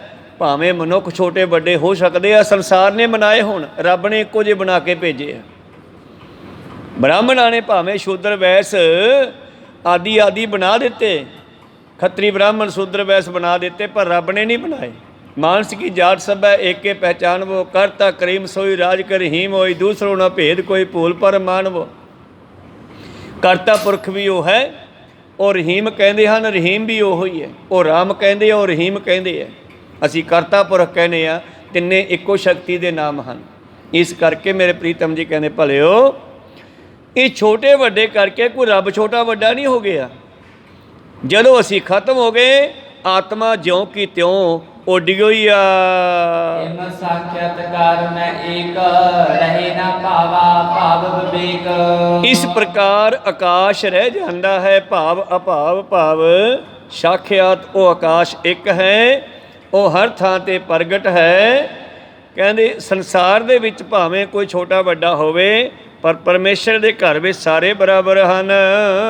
ਤੰਤਰ ਮਾਸੀ ਅਬ੍ਰਹਮ ਵਾਸਮਾ, ਇਕ ਰਤ ਬਿਰਤਨਾ ਉਤਤੇ ਪਰਮ। ਇਸ ਕਰਕੇ ਇੱਕ ਰਸ ਆਪਣੇ ਆਪ ਨੂੰ ਤਤਵੰਗਮਸੀ, ਤਤਵੰਗਮਸੀ ਮਤਲਬ ਮੈਂ ਪਰਮੇਸ਼ਰ ਦੀ ਅੰਸ਼ ਹਾਂ। ਅਹੰ ਬ੍ਰਹਮ ਅੰਸਮੀ, ਮੈਂ ਪਰਮੇਸ਼ਰ ਦੀ ਅੰਸ਼ ਹਾਂ। ਇਹ ਗੱਲ ਨੂੰ ਹਮੇਸ਼ਾ ਯਾਦ ਰੱਖੋ, ਇਸ ਗੱਲ ਨੂੰ ਭੁਲਾਓ ਨਾ। ਪਰ ਇਹ ਗੱਲ ਨੂੰ ਯਾਦ ਰੱਖਣਾ, ਰੌਲਾ ਨਹੀਂ ਪਾਉਣਾ ਇਹਦਾ ਕਿ ਮੈਂ ਰੱਬ ਹਾਂ। ਕਹੋ ਸਤਿਨਾਮ। ਕਲੀਅਰ ਕਰਤਾ ਨਾ, ਵੀ ਮੰਨ ਕੇ ਚੱਲਣਾ ਕਿ ਆਪਾਂ ਪਰਮੇਸ਼ਰ ਦੀ ਅੰਸ਼ ਹਾਂ, ਮੈਂ ਪਰਮੇਸ਼ਰ ਦੀ ਅੰਸ਼ ਹਾਂ, ਤੇ ਉਹ ਵੀ ਪਰਮੇਸ਼ਰ ਦੀ ਅੰਸ਼ ਹੈ। ਤੋਹੀ ਮੋਹੀ ਮੋਹੀ ਤੋਹੀ, ਅੰਤਰ ਕੈਸਾ ਕਣ ਕਟਕ ਜਲ ਤਰੰਗ ਜੈਸਾ। ਤੇਰੇ 'ਚ ਤੇ ਮੇਰੇ 'ਚ, ਮੇਰੇ 'ਚ ਤੇ ਤੇਰੇ 'ਚ ਕੋਈ ਖਾਸ ਫਰਕ ਨਹੀਂ ਹੈ। ਬਸ ਇੰਨਾ ਕੁ ਫਰਕ ਹੈ ਕਿ ਤੂੰ ਸਮੁੰਦਰ ਹੈ ਤੇ ਮੈਂ ਲਹਿਰ ਹਾਂ, ਤੇ ਲਹਿਰ ਵਿੱਚ ਵੀ ਪਾਣੀ ਆ, ਸਮੁੰਦਰ ਵਿੱਚ ਵੀ ਪਾਣੀ ਆ। ਕਹੋ ਸਤਿਨਾਮ। ਹੋਰ ਥੱਲੇ ਆ ਜਾਓ, ਬੁਲਬੁਲੇ ਵਿੱਚ ਵੀ ਪਾਣੀ ਹੈ। ਥੋੜੀ ਹਵਾ ਭਰ ਗਈ ਆ, ਹਵਾ ਨਿਕਲੀ, ਉਹਨੇ ਫਿਰ ਸਮੁੰਦਰ ਬਣ ਜਾਣਾ। ਕੋਈ ਸਤਨਾਮ। ਜਿੰਨਾ ਚਿਰ ਹਵਾ ਭਰੀ ਆ ਬੁਲਬੁਲੇ ਵਿੱਚ, ਓਨਾ ਚਿਰ ਹੀ ਉਹ ਬੁਲਬੁਲਾ ਹੈ, ਓਨਾ ਚਿਰ ਹੀ ਅਸੀਂ ਬੰਦੇ ਆ ਜਿੰਨਾ ਚਿਰ ਸਾਡੇ 'ਚ ਹਵਾ ਜੀ ਭਰੀ ਹੋਈ ਆ। ਅਤੇ ਜਿੱਦੇ ਨਿਕਲ ਗਈ ਉਹਦੇ ਇਹਨੇ ਪਰਮੇਸ਼ਰ ਹੋ ਜਾਣਾ, ਜੇ ਪਰਮੇਸ਼ਰ ਨੂੰ ਜਪਦਾ ਰਹੇ ਤਾਂ। ਕਹੋ ਸਤਨਾਮ। ਨਹੀਂ ਤਾਂ ਫਿਰ ਜੋ ਆਪਣੇ ਆਪ ਨੂੰ ਸਮਝੇਗਾ ਅੰਤਕਾਲ ਮਰਨ ਵੇਲੇ, ਹਾਏ ਮੇਰੇ ਬੱਚੇ ਚੱਲ ਫਿਰ ਸੂਰ ਬਣ ਜਾ, ਮੇਰੀ ਘਰ ਵਾਲੀ ਚੱਲ ਫਿਰ ਤੂੰ ਇਸਤਰੀ ਦਾ ਰੂਪ ਹੀ ਧਾਰ ਲੈ, ਜਿਹੋ ਜਿਹਾ ਅੰਤ ਵੇਲੇ ਸੋਚੇਗਾ ਫਿਰ ਉਹੋ ਜਿਹਾ ਰੂਪ ਪਰਮੇਸ਼ਰ ਦੇ ਦੂਗਾ। ਪਰ ਜੇ ਇਹ ਆਪਣੇ ਆਪ ਨੂੰ ਖਤਮ ਕਰ ਲਵੇ ਫਿਰ ਪਰਮੇਸ਼ਰ ਹੋ ਸਕਦਾ ਹੈ। ਮਿਟਾ ਦੇ ਆਪਣੀ ਹਸਤੀ ਕੋ ਅਗਰ ਕੁਛ ਮਰਤਬਾ ਚਾਹੇ, ਜੇ ਤੂੰ ਕੁਛ ਪਾਉਣਾ ਚਾਹੁੰਦਾ ਹੈ ਤਾਂ ਆਪਣੇ ਆਪ ਨੂੰ ਖਤਮ ਕਰ ਦੇ। ਮਰਤਬਾ, ਪਦਵੀ, ਉਪਾਧੀ, ਵੱਡੀ ਪਦਵੀ ਜੇ ਪਾਉਣੀ ਚਾਹੁੰਦਾ ਤਾਂ ਆਪਣੇ ਆਪ ਨੂੰ ਖਤਮ ਕਰ ਦੇ। ਮਿਟਾ ਦੇ ਆਪਣੀ ਹਸਤੀ ਕੋ ਅਗਰ ਕੁਛ ਮਰਤਬਾ ਚਾਹੇ, ਜੈਸੇ ਕਿ ਦਾਣਾ ਖਾਕ ਮੇਂ ਮਿਲकर ਗੁਲੇ ਗੁਲਜ਼ਾਰ ਹੋਤਾ ਹੈ। ਕਣਕ ਦੇ ਦਾਣੇ ਬੀਜਦੇ ਆ ਨਾ, ਅਤੇ ਜਦੋਂ ਦਾਣਾ ਫੁੱਟੀ ਆਉਂਦਾ ਤੂੰ ਛੋਟਾ ਪੌਦਾ ਪੱਟ ਕੇ ਦੇਖਿਓ, ਦਾਣਾ ਉਹ ਖਤਮ ਹੋ ਗਿਆ, ਉਹਨੇ ਆਪਣੇ ਵਿੱਚੋਂ ਪੌਦਾ ਪੈਦਾ ਕਰਤਾ। ਪਰ ਜੇ ਉਹ ਪੌਦਾ ਲੱਗਿਆ ਰਹੇ ਧਰਤੀ ਦੇ ਨਾਲ ਤਾਂ ਉਹਦੇ ਵਰਗੇ ਅਨੇਕਾਂ ਹੀ ਦਾਣੇ ਨਵੇਂ ਪੈਦਾ ਹੋ ਜਾਣਗੇ। ਕਹੋ ਸਤਨਾਮ। ਇਸੇ ਤਰ੍ਹਾਂ ਹੀ ਸਿੱਖਾ, ਮਿਟਾ ਦੇ ਆਪਣੀ ਹਸਤੀ ਕੋ ਅਗਰ ਕੁਛ ਮਰਤਬਾ ਚਾਹੇ, ਜੈਸੇ ਕਿ ਦਾਣਾ ਖਾਕ ਮੇਂ ਮਿਲकर ਗੁਲੇ ਗੁਲਜ਼ਾਰ ਹੋਤਾ ਹੈ। ਮੇਰੇ ਪ੍ਰੀਤਮ ਜੀ ਕਹਿੰਦੇ ਆਪਣੇ ਆਪ ਨੂੰ ਉਸ ਪਰਮੇਸ਼ਰ ਦੀ ਅੰਸ਼ ਜਾਣੀਏ, ਆਤਮਾ ਅਤੇ ਪਰਮਾਤਮਾ ਦੀ ਏਕਤਾ ਜਾਣ ਕੇ ਅਹੰ ਬ੍ਰਹਮੰਸਮੀ ਭਾਵ ਸਫੁਰਨ ਹੁੰਦਾ ਹੈ। ਭਾਵ ਇਹ ਫੁਰਨਾ ਖਤਮ ਹੋ ਗਿਆ ਤਾਂ ਤੇ ਸਮਝ ਆਈ ਕਿ ਆਪਾਂ ਕੌਣ ਹਾਂ, ਅਤੇ ਬਿਰਤੀ ਇੱਕ ਰਸ ਰਹਿਣ ਲੱਗਦੀ ਹੈ ਜਦੋਂ ਅਸੀਂ ਆਪਣੇ ਆਪ ਨੂੰ ਪਰਮੇਸ਼ਰ ਦੀ ਅੰਸ਼ ਮੰਨਾਂਗੇ। ਸ਼ਰੂਤੀ ਅਰੰਗ ਨਿਸ਼ਟੀ ਤੇ ਗਿਆਨ ਪਾਏ ਮਨੁੱਖੋ ਬੰਧਨਹਾਨ। ਤੋ ਇਹੀ ਗੱਲ ਭਾਈ ਸਾਹਿਬ ਜੀ ਦੱਸ ਰਹੇ ਸੀ ਪਹਿਲਾਂ ਵੀ ਸ਼ੁਰੂਆਤ 'ਚ, ਸ਼ਰੋਤੀ ਤੇ ਬ੍ਰਹਮ ਨੇਸ਼ਟੀ। ਸ਼ਰੋਤੀ ਸਰੋਤੇ ਅਤੇ ਨੇਸ਼ਟੀ ਉਹਨੂੰ ਕਹਿਣ ਵਾਲੇ ਜਿਨ੍ਹਾਂ ਨੂੰ ਗੁਰੂ ਤੋਂ ਗਿਆਨ ਪ੍ਰਾਪਤ ਹੋ ਗਿਆ, ਉਹਦੀ ਗੱਲ ਕਰਨ ਵਾਲੇ ਅਤੇ ਸੁਣਨ ਵਾਲੇ, ਕਹਿੰਦੇ ਸੁਣਦੇ ਦੋਨੇ ਹੀ। ਬ੍ਰਹਮ ਨੇਸ਼ਟੀ ਜਿਨ੍ਹਾਂ ਨੂੰ ਬ੍ਰਹਮ ਅਤੇ ਗੁਰੂ ਪਿਆਰੇ, ਉਹ ਪੂਰਾ ਭਰੋਸਾ ਹੋ ਗਿਆ ਕਿ ਅਸੀਂ ਬ੍ਰਹਮ ਹਾਂ। ਇਹ ਗਿਆਨ ਪਾ ਕੇ ਬੰਧਨ ਨਾਸ਼ ਹੁੰਦੇ ਹਨ, ਅਸੀਂ ਪਰਮੇਸ਼ਰ ਦੀ ਅੰਸ਼ ਹਾਂ। ਹੁਣ ਆਪਾਂ ਤਾਂ ਵੇਖੋ ਨਾ, ਬੱਚੇ ਨੂੰ ਬੁਖਾਰ ਵੀ ਚੜ੍ਹ ਜੇ, ਸਿਰ ਵੀ ਦੁਖਦਾ ਹੋਵੇ, ਕਿੰਨੇ ਘਬਰਾ ਜਾਂਦੇ ਆ। ਆਪਾਂ ਬਰਾਬਰੀ ਤਾਂ ਨਹੀਂ ਕਰ ਸਕਦੇ, ਵੈਸੇ ਮੈਂ ਗੱਲ ਕਰਦਾ ਇਹ ਗੁਰੂ ਗੋਬਿੰਦ ਸਿੰਘ ਜੀ ਮਹਾਰਾਜ ਜਿਨ੍ਹਾਂ ਦੇ ਸਾਹਮਣੇ ਸਾਹਿਬਜ਼ਾਦਾ ਸ਼ਹੀਦ ਹੋ ਗਿਆ ਵੱਡਾ, ਅਤੇ ਦੂਜੇ ਨੂੰ ਵੀ ਤਿਆਰ ਕਰਕੇ ਤੋਰ ਰਹੇ ਆ। ਕਹੋ ਸਤਨਾਮ ਸੀ। ਬਰਾਬਰੀ ਨਹੀਂ ਕਰ ਸਕਦੇ ਆਪਾਂ, ਪਰ ਮਤਲਬ ਉੱਥੇ ਉਹ ਕਲਾ ਵਰਤੀ ਹੋਈ ਆ। ਉਹ ਸਭ ਜਾਣਦੇ ਹੈ ਕਿ ਇਹ ਰੂਹਾਂ ਜਿਹੜੀਆਂ ਸਰੀਰ ਛੱਡ ਰਹੀਆਂ ਨੇ, ਇਹ ਮਰ ਕੇ ਕੋਈ ਖਤਮ ਨਹੀਂ ਹੁੰਦੀਆਂ, ਇਹ ਆਪਣੇ ਦੇਸ਼ ਨੂੰ ਜਾ ਰਹੀਆਂ, ਆਪਣੇ ਘਰੇ ਹੀ ਜਾ ਰਹੀਆਂ, ਕੋਈ ਗੱਲ ਨਹੀਂ।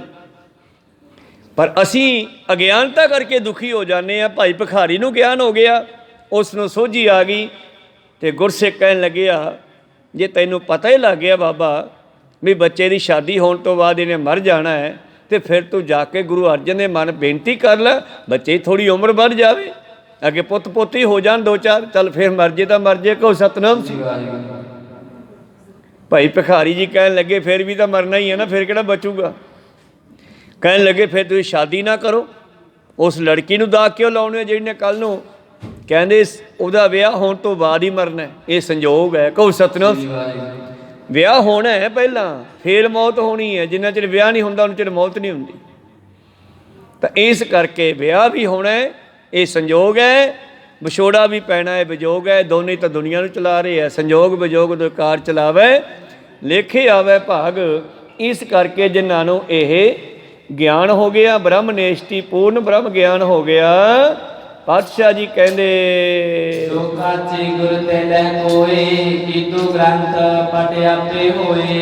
ਕਹਿਣ ਲੱਗੇ ਹੋਏ ਮਮੋਖੂ ਬੰਧਨਹਾਨ, ਉਹ ਮੁਕਤ ਹੋ ਜਾਂਦੇ ਹੈ, ਉਹਨਾਂ ਦੇ ਬੰਧਨ ਖਤਮ ਹੋ ਜਾਂਦੇ ਹੈ।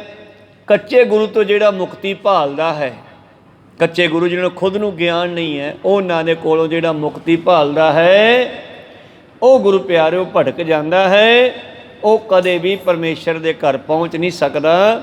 ਇਸੇ ਕਰਕੇ ਬਾਣੀ ਵਿੱਚ ਇਹ ਵੀ ਗ੍ਰਹਿਣ ਕਰ ਦਿੱਤਾ, ਪਾਤਸ਼ਾਹ ਨੇ ਸਾਨੂੰ ਸੁਚੇਤ ਕਰਤਾ, ਨਾਨਕ ਕਚੜਿਆਂ ਸੋ ਤੋੜ ਢੂੰਡ ਸੱਜਣ ਸੰਤ ਪੱਕਿਆ। ਓਏ ਜੀਵੰਦੇ ਵਿਛੜੇ ਓਏ ਮੋਇਆ ਨਾ ਜਾਹੀ ਛੋੜ, ਤੇ ਆ ਸਾਨੂੰ ਢੂੰਡਣ ਦੀ ਲੋੜ ਨਹੀਂ ਹੈ, ਸਾਡੇ ਕੋਲੇ ਪ੍ਰਤੱਖ ਰੂਪ ਦੇ ਵਿੱਚ ਗੁਰੂ ਗ੍ਰੰਥ ਸਾਹਿਬ ਜੀ ਦਾ ਸਰੂਪ ਹੈ। ਕਹੋ ਸਤਿਨਾਮ। ਢੂੰਡਣ ਦੀ ਲੋੜ ਨਹੀਂ। ਸਾਡੇ ਕੋਲੇ 36 ਮਹਾਂਪੁਰਸ਼ਾਂ ਦੀ ਪਵਿੱਤਰ ਬਾਣੀ ਹੈ। ਸਾਡੇ ਕੋਲੇ ਬਾਣੀ ਨਾਲ ਜੋੜਨ ਵਾਲੇ ਪਰਮੇਸ਼ਰ ਦੇ ਪਿਆਰੇ 5 ਪਿਆਰੇ ਹਨ ਗੁਰੂ ਪਿਆਰਿਓ। ਇਸ ਕਰਕੇ ਭਟਕਣ ਦੀ ਲੋੜ ਨਹੀਂ ਹੈ।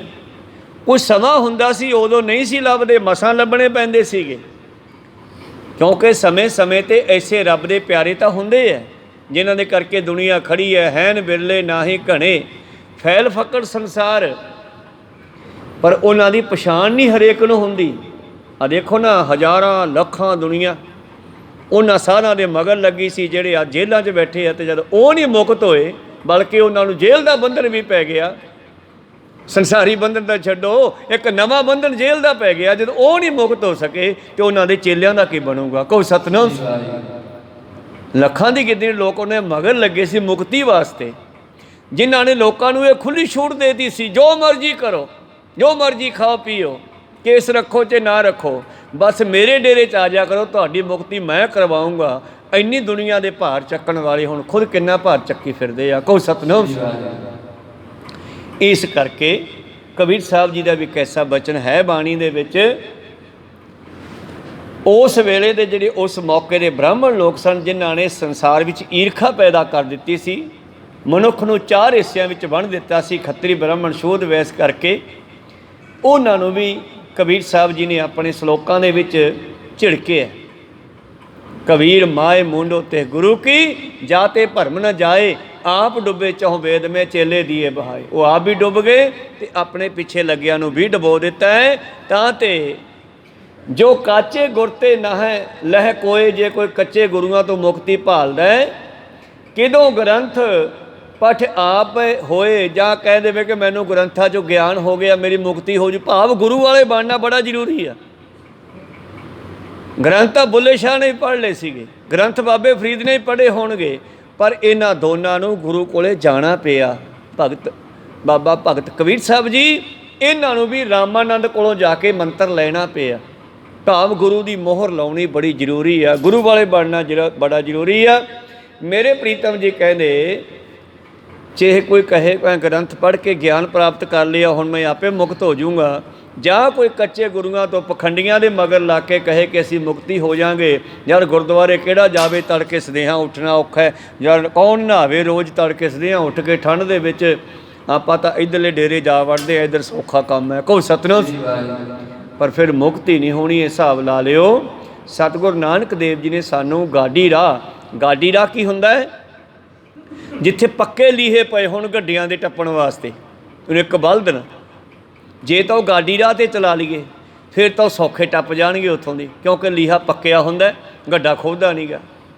ਅਤੇ ਜੇ ਬਲਦ ਕਹਿਣ ਅਸੀਂ ਤਾਂ ਆਪਦੀ ਮਰਜ਼ੀ ਨਾਲ ਨਵੇਂ ਰਸਤੇ ਜਾਵਾਂਗੇ, ਅਤੇ ਉੱਥੇ ਕਿਤੇ ਗੱਡਾ ਖੁੱਬਦਾ ਤੁਰਿਆ ਜਾਊਗਾ, ਖਿੱਚੀ ਜਾਣਗੇ, ਧੌਣਾ ਟੁੱਟੀ ਜਾਣਗੀਆਂ ਉਹਨਾਂ ਦੀਆਂ। ਕਹੋ ਸਤਿਨਾਮ।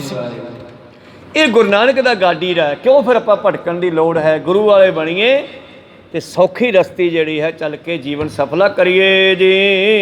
ਤਿਨ ਕੀ ਗਤ ਸ੍ਰੀ ਨਾਨਕ ਕਹੀ, ਅੰਗ ਬ੍ਰਹਮਾ ਸਮ ਬੋਲੇ ਸਹੀ। ਕਹਿਣ ਲੱਗੇ ਉਹਨਾਂ ਦੀ ਗਤੀ ਵਾਰੇ ਸ਼੍ਰੀ ਗੁਰੂ ਨਾਨਕ ਦੇਵ ਜੀ ਨੇ ਕਿਹਾ ਹੈ, ਜਿਹੜੇ ਕਹਿੰਦੇ ਆ ਅੰਗ ਬ੍ਰਹਮਸ ਵੀ ਅਸੀਂ ਰੱਬ ਹਾਂ, ਜਾਂ ਫਿਰ ਕਈ ਡੇਰੇ ਵਾਲੇ ਕਹਿੰਦੇ ਅਸੀਂ ਰੱਬ ਦਿਖਾਉਂਦੇ ਹਾਂ। ਆਹ ਗੱਲਾਂ ਤਾਂ ਬਾਬੇ ਨੇ ਕਿੱਦੇ ਦੀਆਂ ਬਾਣੀ 'ਚ ਲਿਖੀਆਂ ਪਈਆਂ, ਕਮਾਲ ਹੋ ਗਈ, ਆਪਣੇ ਸਾਹਮਣੇ ਆ ਗਈ ਗੱਲ। ਕਹਿੰਦੇ ਇਹੋ ਜਿਹੇ ਕੱਚਿਆਂ ਦੀਆਂ ਜਿਹੜੀਆਂ ਉਦਾਹਰਨਾਂ ਬਾਬੇ ਨਾਨਕ ਨੇ ਬਾਣੀ 'ਚ ਦਿੱਤੀਆਂ ਹੋਈਆਂ ਨੇ। ਕੀ ਕਹਿੰਦੇ ਆ? ਜਿਹੜੇ ਕਹਿੰਦੇ ਅੰਗ ਬ੍ਰਹਮਸਮੀ ਅਸੀਂ ਰੱਬ ਹਾਂ।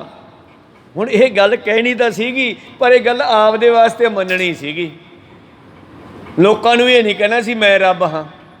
ਜੇ ਮੈਂ ਰੱਬ ਕਹਿਣਾ ਹੁੰਦਾ ਤੇ ਫਿਰ 10 ਗੁਰੂ ਕਿਤੇ ਨਾ ਕਿਤੇ ਤਾਂ ਕਹਿੰਦੇ ਵੀ ਮੈਂ ਰੱਬ ਹਾਂ। ਕਿਤੇ ਵੀ ਨਹੀਂ ਕਿਹਾ, 10 ਗੁਰੂਆਂ 'ਚ ਇੱਕ ਨੇ ਵੀ ਨਹੀਂ ਕਿਹਾ, ਬਲਕਿ 10ਵੇਂ ਪਾਤਸ਼ਾਹ ਨੇ ਤਾਂ ਪੱਕੇ ਤੌਰ 'ਤੇ ਮੋਹਰਾਂ ਲਾਤੀਆਂ ਕਿ ਕੋਈ ਆਪਣੇ ਆਪ ਨੂੰ ਰੱਬ ਨਾ ਕਹੇ, ਅੰਦਰੋਂ ਮੰਨ ਕੇ ਚੱਲੋ ਕਿ ਤੁਸੀਂ ਰੱਬ ਦੇ ਬੱਚੇ ਹੋ। ਕਹੋ ਸਤਿਨਾਮ। ਤੁਸੀਂ ਵੀ ਰੱਬ ਦੀ ਅੰਸ਼ ਹੋ, ਦੂਜੇ ਵੀ ਰੱਬ ਦੀ ਅੰਸ਼ ਆ। ਜਦ ਇਹ ਮੰਨ ਕੇ ਚੱਲਾਂਗੇ ਤੇ ਫਿਰ ਜਿਹੜੇ ਹਨ ਆਪਾਂ ਕਿਸੇ 'ਤੇ ਹਮਲਾ ਕਰਦੇ ਹਾਂ, ਕਿਸੇ ਨੂੰ ਦੁੱਖ ਦਿੰਦੇ ਹਾਂ, ਉਹ ਥੋੜ੍ਹਾ ਘਟਾ ਦਿਆਂਗੇ। ਕਹੋ ਸਤਿਨਾਮ। ਤਾਂ ਇਸ ਕਰਕੇ ਧੰਨ ਗੁਰੂ ਨਾਨਕ ਦੇਵ ਜੀ ਫਿਰ ਇਸ ਵਿਸ਼ੇ 'ਤੇ ਉਹਨਾਂ ਕੱਚੀਆਂ ਬਾਰੇ ਕੀ ਕਹਿੰਦੇ ਹਨ?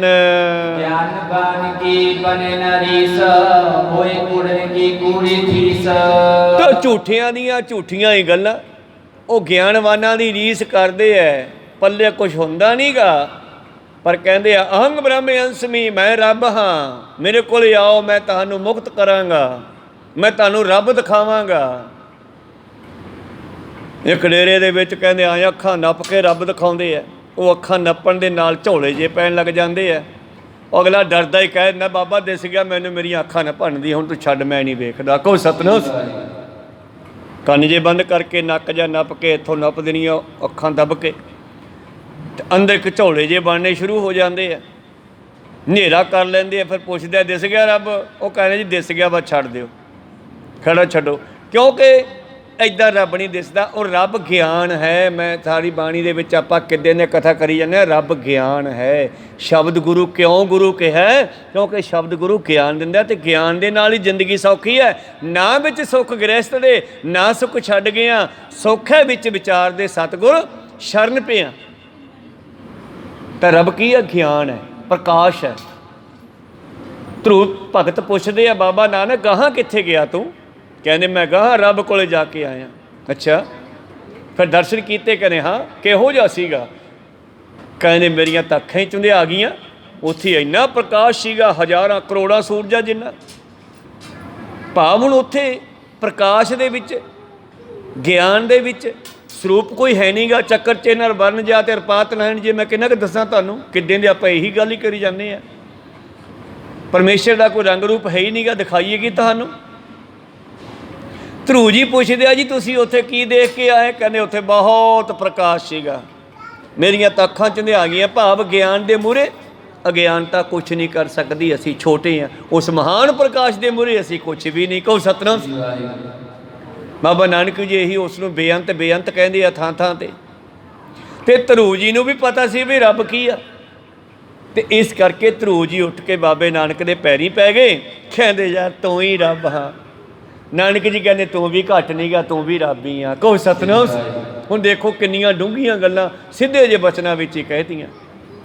ਧਰੂ ਨੇ ਬਾਬੇ ਨਾਨਕ ਨੂੰ ਕਹਿ ਤਾ ਵੀ ਜੀ ਤੁਸੀਂ ਰੱਬ ਹੋ, ਉੱਥੇ ਹੋਰ ਕਿਹੜਾ ਰੱਬ ਹੋਣਾ? ਅਤੇ ਗੁਰੂ ਨਾਨਕ ਪਾਤਸ਼ਾਹ ਕਹਿੰਦੇ ਤੂੰ ਵੀ ਘੱਟ ਨਹੀਂ ਗਾ। ਜਿਸੈ ਜਨਾਵੇ ਸੋ ਜਨ ਜਾਣੇ, ਨਾਨਕ ਹਰ ਗੁਣ ਆਖ ਵਖਾਣੇ। ਅਤੇ ਉੱਥੇ ਭਾਈ ਮਰਦਾਨਾ ਜੀ ਪੁੱਛਦੇ ਆ ਮਹਾਰਾਜ ਤੁਸੀਂ ਰੱਬ ਨੂੰ ਮਿਲਣ ਗਏ, ਮੈਨੂੰ ਕਿਉਂ ਨਹੀਂ ਲਗਾਏ ਨਾਲ? ਉਹ ਕਹਿੰਦੇ ਮੈਂ ਤੈਨੂੰ ਜਾਣ ਕੇ ਨਹੀਂ ਲਗਿਆ ਗਾ। ਕਿਉਂ ਮਹਾਰਾਜ? ਕਹਿੰਦੇ ਮੈਨੂੰ ਉਹਨੇ ਪੁੱਛਣਾ ਸੀ ਇਹ ਕੌਣ ਹੈ?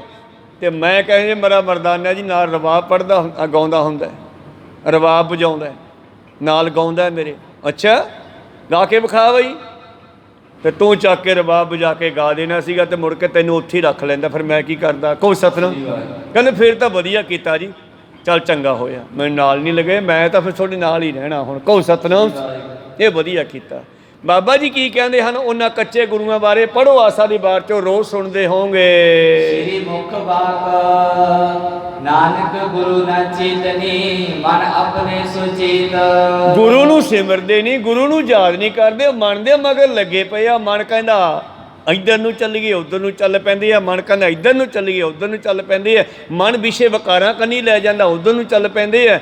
ਓਸ਼ੋ ਵੀ ਕਹਿੰਦਾ ਸੀਗਾ, ਕਹਿੰਦਾ ਮਨ ਦੀ ਭੁੱਖ ਮਿਟਾਓ ਪਹਿਲਾਂ, ਰੱਬ ਫਿਰ ਮਿਲ ਜਾਣਾ। ਅਤੇ ਤੁਸੀਂ ਮੈਨੂੰ ਐਂ ਦੱਸੋ ਵੀ ਉਹ ਚੁਰ ਮੱਚਦੀ ਆ, ਉਹ 'ਚ ਲੱਕੜਾਂ ਲਾ ਹੀ ਚੱਲੋ, ਅੱਗ ਕਹਿ ਦੂਗੀ ਵੀ ਬਸ ਕਰੋ। ਇਸੇ ਤਰ੍ਹਾਂ ਹੀ ਕਾਮ ਵਾਸ਼ਨਾ ਹੈ, ਹੋਰ ਵਿਸ਼ੇ ਵਿਕਾਰ ਆ, ਇਹਨੂੰ ਜਿੰਨੇ ਕੋਈ ਭੋਗੇਗਾ ਉਨੇ ਵਧਣਗੇ। ਕਹੋ ਸਤਿਨਾਮ। ਇਹ ਅੱਗ ਦੀ ਨਿਆਈ ਹੈ, ਘਟਦੇ ਨਹੀਂ ਮਨੁੱਖ ਦੇ ਅੰਦਰੋਂ। ਇਸ ਕਰਕੇ ਗੁਰੂ ਨੂੰ ਸਿਮਰੇ ਤੋਂ ਬਗੈਰ ਇਹਨਾਂ ਵਿਸ਼ੇ ਵਿਕਾਰਾਂ ਤੋਂ ਬਚਿਆ ਨਹੀਂ ਜਾਂਦਾ। ਕਾਮ ਕ੍ਰੋਧ ਦਾ ਲੋਭ ਮੋਹ ਬਿਨਸ ਜਾਏ ਹਮੇਵ। ਕਿਵੇਂ? ਨਾਨਕ ਪ੍ਰਭੂ ਸ਼ਰਨਾਗਤੀ ਕਰ ਪ੍ਰਸਾਦ ਗੁਰਦੇਵ। ਗੁਰੂ ਦੀ ਕਿਰਪਾ ਲਓ ਅਤੇ ਗੁਰੂ ਦੀ ਸ਼ਰਨ ਵਿੱਚ ਆ ਕੇ ਇਹ ਘਟਣਗੇ। ਕਹੋ ਸਤਿਨਾਮ। ਮੇਰੇ ਪ੍ਰੀਤਮ ਜੀ ਕਹਿੰਦੇ ਗੁਰੂ ਨੂੰ ਸਿਮਰਦੇ ਨਹੀਂ, ਮਨ ਦੇ ਮਗਰ ਲੱਗੇ ਹੋਏ ਹੈ। ਮਨ ਵਸ ਆਵੇ ਨਾਨਕਾ ਜੇ ਪੂਰਨ ਕਿਰਪਾ ਹੋਏ। ਛੋਟੇ ਦਿਲ ਬਵਾੜ ਜਾ ਖੁੰਗੇ ਅੰਦਰ ਖੇਤ। ਔਰ ਇਹੋ ਜਿਹੇ ਲੋਕ ਦੁਨੀਆ ਵਿੱਚ ਆਏ ਰਹਿ ਜਾਂਦੇ ਨੇ, ਜਿਵੇਂ ਜ਼ਿਮੀਂਦਾਰਾਂ ਨੂੰ ਪਤਾ ਹੈ ਜਿਹੜੇ ਸਰੋਂ ਦੇ ਪੌਦੇ 'ਚ ਕਾਂਗਿਆਰੀ ਪੈ ਜੇ ਨਾ, ਉਹ ਸਰੋਂ ਦਾ ਪੌਦਾ ਜ਼ਿਮੀਂਦਾਰ ਪੱਟਦਾ ਨਹੀਂ, ਦੂਜਿਆਂ ਵਿੱਚ ਵੀ ਬਿਮਾਰੀ ਪਾਊਗਾ, ਉੱਥੇ ਹੀ ਛੱਡਦਾ ਉਹਨੂੰ। ਤਿਲਾਂ ਦੇ ਪੌਦੇ ਵਿੱਚ ਕਾਂਗਿਆਰੀ ਪੈ ਜਾਂਦੀ ਆ, ਉਹਦੀਆਂ ਫਲੀਆਂ ਵਿੱਚ ਦਾਣਾ ਬਣਨ ਦੀ ਬਜਾਏ ਕਾਲਸ ਪੈ ਜਾਂਦੀ ਆ। ਕੋਈ ਸਤਿਨਾਮ ਸਵਾਹ ਹੁੰਦੀ ਆ। ਤੇ ਜ਼ਿਮੀਂਦਾਰ ਉਹ ਪੌਦੇ ਵੀ ਪੱਟ ਕੇ ਵਿੱਚ ਦੂਜੇ ਪੌਦਿਆਂ ਦੇ ਨਹੀਂ ਲਾਉਂਦਾ ਵੀ ਇਹ ਬਿਮਾਰੀ ਦੂਜੇ ਤਿਲਾਂ ਨੂੰ ਵੀ ਪੈ ਜਾਣੀ ਆ। ਕੋ ਸਤਨਾਮ। ਛੁੱਟੇ ਤਿਲ ਬੁਆੜ ਜਿਉਂ ਸੁਈਆਂ ਅੰਦਰ ਖੇਤ, ਜਿਵੇਂ ਖੇਤਾਂ ਦੇ ਵਿੱਚ ਤਿਲਾਂ ਦਾ ਪੌਦਾ ਰਹਿ ਜਾਂਦਾ ਕੱਲਾ, ਜਿਹਦੇ ਵਿੱਚ ਸਵਾਹ ਭਰੀ ਹੁੰਦੀ ਹੈ। ਇਹੋ ਜਿਹੇ ਕੱਚਿਆਂ ਦੇ ਦਿਮਾਗ ਦੀਆਂ ਨਾੜੀਆਂ ਵਿੱਚ ਕਾਮ ਬਾਸ਼ਨਾ ਭਰੀ ਹੋਈ ਹੈ। ਇਹ ਕਿੱਥੋਂ ਮੁਕਤ ਹੋ ਜਾਣਗੇ ਤੇ ਕਿੱਥੋਂ ਕਰ ਦੇਣਗੇ ਕਿਸੇ ਨੂੰ। ਕੋ ਸਤਨਾਮ। ਜਿਨ੍ਹਾਂ ਦੀਆਂ ਦਿਮਾਗ ਦੀਆਂ ਨਾੜੀਆਂ ਵਿੱਚ ਵਿਸ਼ੇ ਵਿਕਾਰ ਭਰੇ ਹੋਏ ਨੇ, ਉਹਨਾਂ ਦੇ ਮਾਨੋ ਸਵਾਹ ਭਰੀ ਹੋਈ ਆ ਤਿਲਾਂ ਦੇ ਪੌਦੇ ਦੀ ਨਿਆਈ। ਤੇ ਫਿਰ ਤਿਲਾਂ ਦੇ ਪੌਦੇ, ਫਿਰ ਗਰੀਬ ਲੋਕ ਜਾਂਦੇ ਆ ਘਾੜਾਂ ਚੁੱਕਣ। ਕਣਕਾਂ ਦੇ ਖੇਤਾਂ 'ਚ ਕਣਕਾਂ ਦੀਆਂ ਬੱਲੀਆਂ ਚੁੱਕਦੇ ਆ, ਤਿਲਾਂ ਦੇ ਖੇਤਾਂ 'ਚ ਤਿਲਾਂ ਦੇ ਪੌਦਿਆਂ 'ਚ ਚੁੱਕਦੇ ਹੋਣਗੇ। ਉਹ ਤਾਂ ਜਾਣਾ ਹੀ ਉਹਨਾਂ ਨੇ ਘਾੜਾਂ ਚੁੱਕਣ। ਫਿਰ ਕੀ ਹੁੰਦਾ, 5-7 ਬੱਚੇ ਛੋਟੇ ਵੱਡੇ ਭੱਜ ਭੱਜ ਕੇ ਜਾਂਦੇ, ਉਹ ਪਿਆ ਹੋਏ ਥੱਬੀ, ਉਹ ਪਈ ਕਣਕ ਦੀ, ਚੱਕ ਲਓ ਉਹ ਚੱਕ ਲਓ। ਐਵੇਂ ਤਿਲਾਂ ਦੇ ਪੌਦਿਆਂ ਨੂੰ ਫਿਰ ਪੱਟਣ ਜਾਂਦੇ ਆ ਜਿਹੜੇ ਖੜੇ ਰਹਿ ਜਾਂਦੇ ਆ। ਕਈ ਤਾਂ ਕੁਦਰਤੀ ਵਧੀਆ ਵੀ ਰਹਿ ਜਾਂਦੇ ਹੋਣਗੇ, ਪਰ ਸਵਾਹ ਵਾਲੇ ਵੀ ਛੱਡੇ ਆਉਂਦੇ ਆ। ਫਿਰ ਸਵਾਹ ਵਾਲਿਆਂ ਕੋਲੇ ਭੱਜ ਕੇ ਜਦੋਂ ਕੋਈ ਜਾਂਦਾ ਨਾ, ਉਹ ਮੈਂ ਪੱਟੂਗਾ, ਪੱਟ ਲਾ। ਜਦ ਕੋਲੇ ਪਹੁੰਚਦਾ ਉਹ ਵੀ ਛੱਡ ਜਾਂਦਾ, ਉਹ ਵੀ ਨਹੀਂ ਪੱਟ ਕੇ ਲਿਆਉਂਦਾ, ਕਹਿੰਦਾ ਅੱਜ ਤਾਂ ਸਵਾਹ ਭਰੀ ਪਈ ਆ। ਕਹੋ ਸਤਨਾਮ। ਉਹਨੂੰ ਕੋਈ ਨਹੀਂ ਲੈ ਕੇ ਜਾਂਦਾ, ਉਹਦਾ ਕੋਈ ਮਾਲਕ ਹੀ ਨਹੀਂ ਬਣਦਾ। ਛੋਟੇ ਤਿਲ ਬੁਆੜ ਜਿਉਂ ਸੁਈਆਂ ਅੰਦਰ ਖੇਤ, ਪਾਤਸ਼ਾਹ ਕਹਿੰਦੇ ਧੰਨ ਗੁਰੂ ਨਾਨਕ ਦੇਵ ਜੀ ਕਹਿੰਦੇ ਜਿਵੇਂ ਉਹ ਸੁੰਨੇ ਸਲਾਰੇ ਦੇ ਪੌਦੇ, ਤਿਲਾਂ ਦੇ ਪੌਦੇ ਖੇਤ ਵਿੱਚ ਰਹਿ ਜਾਂਦੇ ਹੈ, ਉਹਨਾਂ ਦੇ ਕਈ ਮਾਲਕ ਬਣਦੇ ਹੈ, ਪਰ ਉਹਨਾਂ ਨੂੰ ਘਰੇ ਕੋਈ ਵੀ ਨਹੀਂ ਲੈ ਕੇ ਜਾਂਦਾ। ਕੋਈ ਸਤਨਾਮ। ਇਸੇ ਤਰ੍ਹਾਂ ਹੀ ਇੱਕ ਵਾਰ ਕਹਿੰਦੇ ਬਘਿਆੜ, ਇੱਕ ਭੇਡਾਂ ਦਾ ਬੱਚਾ ਪਿੱਛੇ ਰਹਿ ਗਿਆ ਕਿਤੇ, ਲੇਲਾ ਭੇਡਾਂ ਚਾਰਨ ਵਾਲਾ। ਜਦੋਂ ਇਹ ਵਾੜੀ ਕੋਲੇ ਆਉਂਦੇ ਆ ਨਾ, ਫਿਰ ਬਾੜੀ ਦੀ ਇੱਕ ਛੋਟੀ ਜਿਹੀ ਬਾਰੀ ਵਿੱਚ ਆਉਂਦੀ, ਕੱਲੀ ਕੱਲੀ ਭੇਡ ਗਿਣ ਕੇ ਵਾੜਦੇ ਆ। ਜਦੋਂ ਉਹਨੇ ਗਿਣੀਆਂ ਤੇ ਉਹ ਲੇਲਾ ਨਾ ਦਿਸਿਆ, ਉਹ ਭੇਡਾਂ ਸਾਂਭ ਕੇ ਤੇ ਪਿੱਛੇ ਲੱਭਣ ਗਿਆ ਲੇਲੇ ਨੂੰ। ਮੇਰਾ ਲੇਲਾ ਪਿੱਛੇ ਰਹਿ ਗਿਆ। ਇੱਕ ਲੱਭਣ ਗਿਆ ਤੇ ਗਾਹਾਂ ਇੱਕ ਦਲਦਲ ਦਾ ਟੋਹਾ ਜਿਹਾ, ਤਾਂ ਟੋਹੇ ਦੇ ਕੋਲ ਪਹੁੰਚਿਆ ਤੇ ਉਸ ਦਲਦਲ ਦੇ ਵਿੱਚ 10 ਫੁੱਟ ਦੀ ਬਿੱਥੀ ਤੇ ਮੂਹਰੇ ਲੇਲਾ ਗੱਡਿਆ ਪਿਆ, ਖੁੱਭਿਆ ਪਿਆ, ਤੇ ਪਿੱਛੇ ਬਘਿਆੜ ਖੁੱਭਿਆ ਪਿਆ। ਕਹੋ ਸਤਨਾਮ। ਲੇਲੇ ਨੇ ਬਚਣ ਵਾਸਤੇ ਛਾਲ ਮਾਰੀ, ਭੱਜਦੇ ਬਚਣ ਵਾਸਤੇ। ਉਹ ਦਲਦਲ 'ਚ ਖੁੱਭ ਗਿਆ ਤੇ ਮਗਰੇ ਬਘਿਆੜ ਨੇ ਛਾਲ ਮਾਰੀ ਤੇ ਉਹ 10 ਫੁੱਟ ਪਿੱਛੇ ਖੁੱਭ ਗਿਆ। ਕਹੋ ਸਤਨਾਮ। ਤੇ ਲੇਲੇ ਵਾਲਾ ਆਇਆ ਮਾਲਕ ਉੱਥੇ, ਕਹਿੰਦੇ ਸ਼ੁਕਰ ਹੈ ਆਹ ਦਲਦਲ 'ਚੋਂ ਮੇਰਾ ਲੇਲਾ ਬਚ ਗਿਆ, ਨੇ ਬਘਿਆੜ ਖਾ ਜਾਂਦਾ। ਉਹਨੇ ਬੋਚ ਕੇ ਦਲਦਲ 'ਚੋਂ ਲੇਲਾ ਕੱਢਿਆ, ਉਹਨੂੰ ਨਵਾਇਆ ਧਵਾਇਆ ਧੋਤਾ ਤੇ ਚੱਕ ਕੇ ਘਰੇ ਲਿਆਇਆ, ਤੇ ਬਘਿਆੜ ਉੱਥੇ ਝਾਕਦਾ ਰਹਿ ਗਿਆ ਜਿਵੇਂ ਆ ਜੇਲ੍ਹਾਂ 'ਚ ਬੈਠੇ ਆ ਪਖੰਡੀ ਲੋਕ। ਉਹ ਸਤਨਾਮ। ਝਾਕੀ ਜਾਂਦੇ, ਉਹਨਾਂ ਨੂੰ ਕੱਢਣ ਵਾਲਾ ਕੋਈ ਨਹੀਂ। ਹੁਣ ਪਰਮੇਸ਼ਰ ਕਿਰਪਾ ਕਰਨ ਕਿ ਸਾਨੂੰ ਕੱਚੜਿਆਂ ਸੋ ਤੋੜ ਨਾਨਕ ਢੂੰਡ ਸੱਜਣ ਸੰਤ ਪੱਕਿਆ, ਓਏ ਜਵੰਦੇ ਵਿਛੜੇ ਓਏ ਮੋਇਆ ਨਾ ਜਾਹੀ ਛੋੜ। ਇਹ ਤਾਂ ਜਿਉਂਦਿਆਂ ਨੂੰ ਛੱਡ ਜਾਣਗੇ, ਇਹ ਮਰਨ ਤੋਂ ਬਾਅਦ ਵੀ ਸ਼ਬਦ ਤੁਹਾਨੂੰ ਸੰਭਾਲੇਗਾ। ਹੁਣ ਤੁਸੀਂ ਸੋਚੋ ਵੀ ਮਰਨ ਤੋਂ ਬਾਅਦ ਇਹ ਗੁਰੂ ਕਿਵੇਂ ਸੰਭਾਲੂਗਾ। ਕਹੋ ਸਤਨਾਮ। ਕਿਉਂਕਿ ਹਰ ਥਾਂ 'ਤੇ ਪ੍ਰਸ਼ਨ ਪੈਦਾ ਹੋ ਜਾਂਦਾ, ਫਿਰ ਉਹਦਾ ਹੱਲ ਵੀ ਕਰਨਾ ਜ਼ਰੂਰੀ ਬਣ ਜਾਂਦਾ। ਸਰੀਰ ਸਾਨੂੰ ਜਿਉਂਦਿਆਂ ਨੂੰ ਛੱਡ ਜਾਊਗਾ, ਲੇਕਿਨ ਸ਼ਬਦ ਤੁਹਾਡੀ ਸੁਰਤ ਨਾਲ ਧੁਰ ਤੱਕ ਜਾਊਗਾ। ਇਸ ਕਰਕੇ ਇਹ ਸ਼ਬਦ ਗੁਰੂ ਹੈ ਜਿਹੜਾ, ਇਹ ਤੁਹਾਨੂੰ ਮਰਨ ਤੋਂ ਬਾਅਦ ਤੁਹਾਡੀ ਸੁਰਤ ਨੂੰ ਵੀ ਕੱਢ ਕੇ ਲੈ ਕੇ ਜਾਊਗਾ। ਕਹੋ ਸਤਨਾਮ। ਇਸ ਤਰ੍ਹਾਂ ਇਹ ਮਰਨ ਤੋਂ ਬਾਅਦ ਵੀ ਸੰਭਾਲਦਾ ਸ਼ਬਦ ਗੁਰੂ ਹੈ ਜਿਹੜਾ। ਤੇ ਸੰਸਾਰ ਦਾ ਮਨੁੱਖ ਹੈ ਜਿਹੜਾ, ਉਹ ਜਿਉਂਦਿਆਂ ਨੂੰ ਛੱਡ ਜਾਊਗਾ। ਓਏ ਜੀਵੰਦੇ ਵਿਛੜੇ ਓਏ ਮੋਇਆ ਨਾ ਜਾਹੀ ਛੋੜ। ਪ੍ਰੀਤਮ ਜੀ ਕਹਿੰਦੇ ਫਲੀਏ ਫੁਲੀਏ ਬਪੜੇ ਪੀਤਨ ਵਿੱਚ ਸੁਆਹਾ। ਉਹਨਾਂ ਤਿਲਾਂ ਦੇ ਪੌਦਿਆਂ ਨੂੰ ਕਿਉਂ ਨਹੀਂ ਕੋਈ ਲਗਿਆ? ਬਾਬਾ ਜੀ ਪੁੱਛਦੇ ਆ ਫਿਰ ਸਾਨੂੰ, ਕਹਿੰਦੀ ਉਹ ਫਲੇ ਵੀ, ਫੁੱਲ ਵੀ ਲੱਗੇ ਉਹਨਾਂ ਨੂੰ, ਫਲੀਆਂ ਵੀ ਲੱਗੀਆਂ। ਆਪਣੀ ਤਰ੍ਹਾਂ ਹੀ ਗੁਰਮੁਖ ਵੀ ਵਧੀਆ ਫੁੱਲਿਆ ਤੇ ਮਨਮੁਖ ਵੀ ਵਧੀਆ ਫੁੱਲਿਆ, ਪਰ ਦੋਹਾਂ 'ਚ ਫਰਕ ਕੀ ਹੈ? ਉਹਨਾਂ ਦੇ ਦਿਮਾਗ 'ਚ ਵਿਸ਼ੇ ਵਿਕਾਰ ਭਰਿਆ ਹੋਇਆ, ਉਹਨਾਂ ਦੇ ਦਿਮਾਗ 'ਚ ਰੱਬ ਭਰਿਆ ਹੋਇਆ। ਕਹੋ ਸਤਨਾਮ। ਫਲੀਆ ਫੁਲੀਆ ਬਾਪੜੇ ਭੀ ਤਨ ਵੇ ਸਵਾਹਾ। ਅਸਲ ਵਿੱਚ ਉਹਨਾਂ ਦੀਆਂ ਫਲੀਆਂ ਵਿੱਚ, ਉਹਨਾਂ ਦੀਆਂ ਦਿਮਾਗ ਦੀਆਂ ਨਾੜੀਆਂ ਵਿੱਚ, ਉਹਨਾਂ ਦੀ ਸੋਚ ਵਿੱਚ, ਉਹਨਾਂ ਦੀ ਸੁਰਤ ਵਿੱਚ ਵਿਸ਼ੇ ਵਿਕਾਰ ਭਰੇ ਪਏ ਹਨ, ਤੇ ਇਹਨਾਂ ਦੀ ਸੋਚ ਵਿੱਚ ਰੱਬ ਦਾ ਨਾਮ ਭਰਿਆ ਹੋਇਆ। ਇਸ ਕਰਕੇ ਉਹਨਾਂ ਨੂੰ ਕੋਈ ਵੀ ਮਾਲਕ ਨਹੀਂ ਬਣਦਾ, ਕੋਈ ਉਹਨਾਂ ਦੀ ਮੁਕਤੀ ਨਹੀਂ ਕਰ ਸਕਦਾ ਜੀ। ਚੌਪਈ ਪੜੀ ਗ੍ਰੰਥ ਬਨ ਬੈਠੀ ਗਿਆਨੀ, ਨਾਨਾ ਜੁਗਤਨ ਕਰੇ ਬਖਾਨੀ। ਉਹ ਜੇ ਕੋਈ ਕਹੇ ਕਿ ਮੈਨੂੰ ਗ੍ਰੰਥਾਂ ਦਾ ਗਿਆਨ ਹੋ ਗਿਆ ਹੈ, ਨਾਨਾ ਤਰ੍ਹਾਂ ਦੇ ਨਾਲ ਉਹ ਜੁਗਤਾਂ ਦੇ ਨਾਲ ਸਮਝਾਉਣਾ ਕਰਦੇ ਹੈ, ਬੋਲਣਾ ਕਰਦੇ ਹੈ। ਅੰਗ ਬ੍ਰਹਮਾ ਸਮ ਕਹੇ ਸੁਨਾਏ ਤਨ ਹੰਤਾ ਨੇ ਛੁਟੀ ਬੁਲਾਏ। ਅੰਗ ਬ੍ਰਹਮੰਸਮੀ, ਮੈਂ ਰੱਬ ਦੀ ਅੰਸ਼ ਹਾਂ, ਪਰ ਕਹਿੰਦੇ ਹੰਕਾਰ ਛੱਡਣਾ ਪਊਗਾ। ਕਹਿਣਾ ਤਾਂ ਹੈ ਪਰ ਹੰਕਾਰ ਛੱਡਣਾ ਪਊਗਾ। ਪਰ ਜਦੋਂ ਮੈਂ ਕਿਹਾ ਕਿ ਮੈਂ ਰੱਬ ਹਾਂ ਤੇ ਹੰਕਾਰ ਤਾਂ ਮਗਰ ਹੀ ਆ ਗਿਆ। ਉਹ ਤਿੱਤਰ ਵਾਂਗੂ, ਜਿਹੜਾ ਬਟੇਰਾ ਨਹੀਂ ਹੁੰਦਾ ਗਾ, ਬਟੇਰਾ ਤਿੱਤਰ, ਜਦੋਂ ਕਣਕਾਂ ਹਰੀਆਂ ਹੁੰਦੀਆਂ ਉਹ ਹਰੇ ਰੰਗ ਦਾ ਹੋ ਜਾਂਦਾ ਹੈ, ਤੇ ਜਦੋਂ ਕਣਕਾਂ ਪੱਕ ਜਾਂਦੀਆਂ ਉਹ ਸੁਨਹਿਰੀ ਹੋ ਜਾਂਦਾ ਹੈ। ਇਹ ਹੰਕਾਰ ਵੀ ਐਸਾ ਹੀ ਆ, ਜਿਹੋ ਜੇ ਤੁਸੀਂ ਹੋ ਜਾਓਗੇ ਨਾ, ਇਹ ਹੰਕਾਰ ਉਹੋ ਜਿਹਾ ਰੂਪ ਧਾਰ ਕੇ ਆ ਜਾਂਦਾ। ਕਹੋ ਸਤਿਨਾਮ।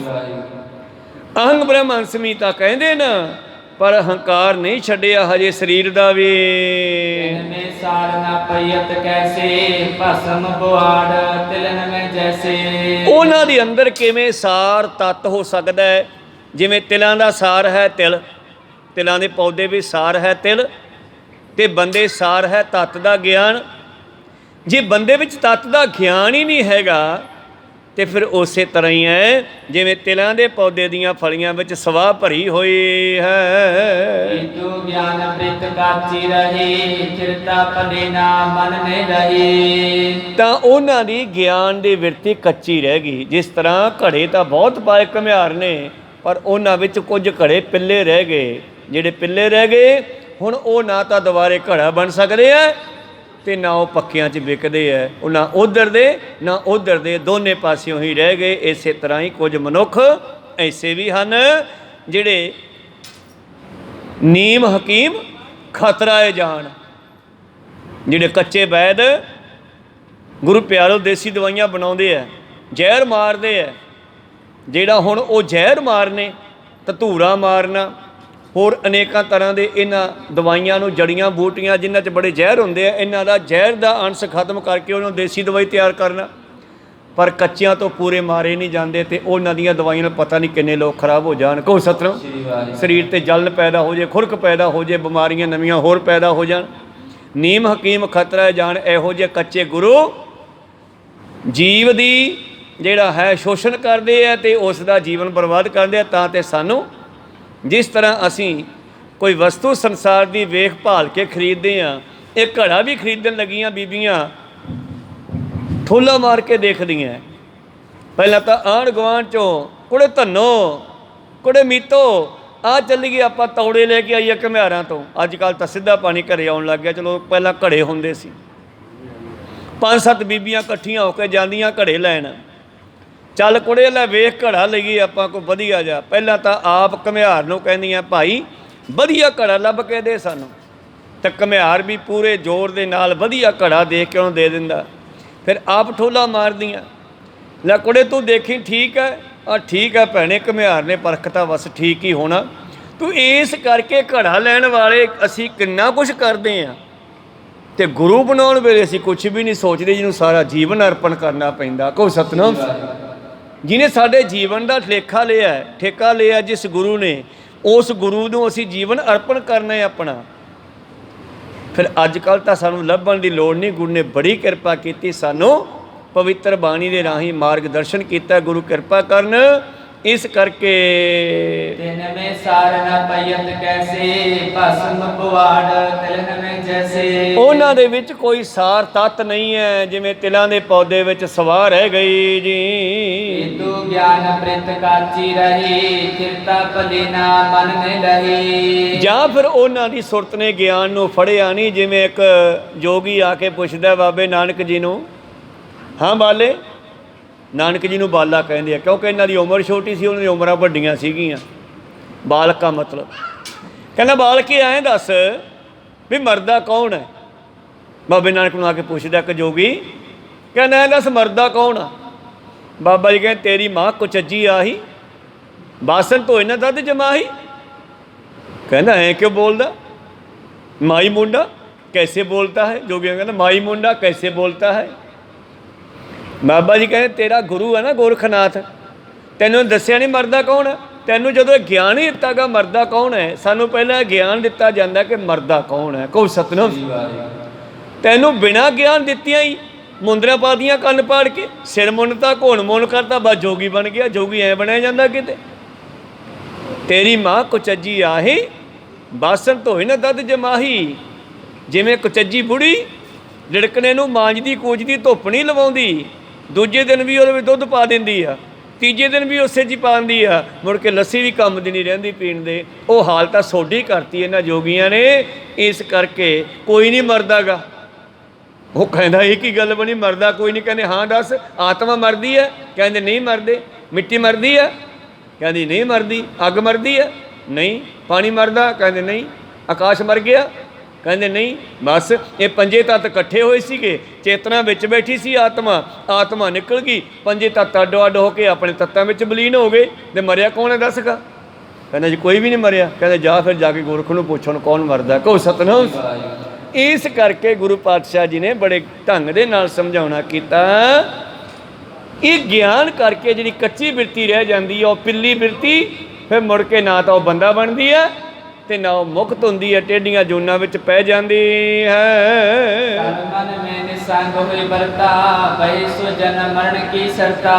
ਕਰਮਾਂ ਵਿੱਚ ਬੇਸ਼ੱਕ ਵਰਤਾਰਾ ਹੋਵੇਗਾ, ਜੰਮਣ ਮਰਨ ਦੀ ਨਦੀ ਵਗਦੀ ਰਹੇਗੀ।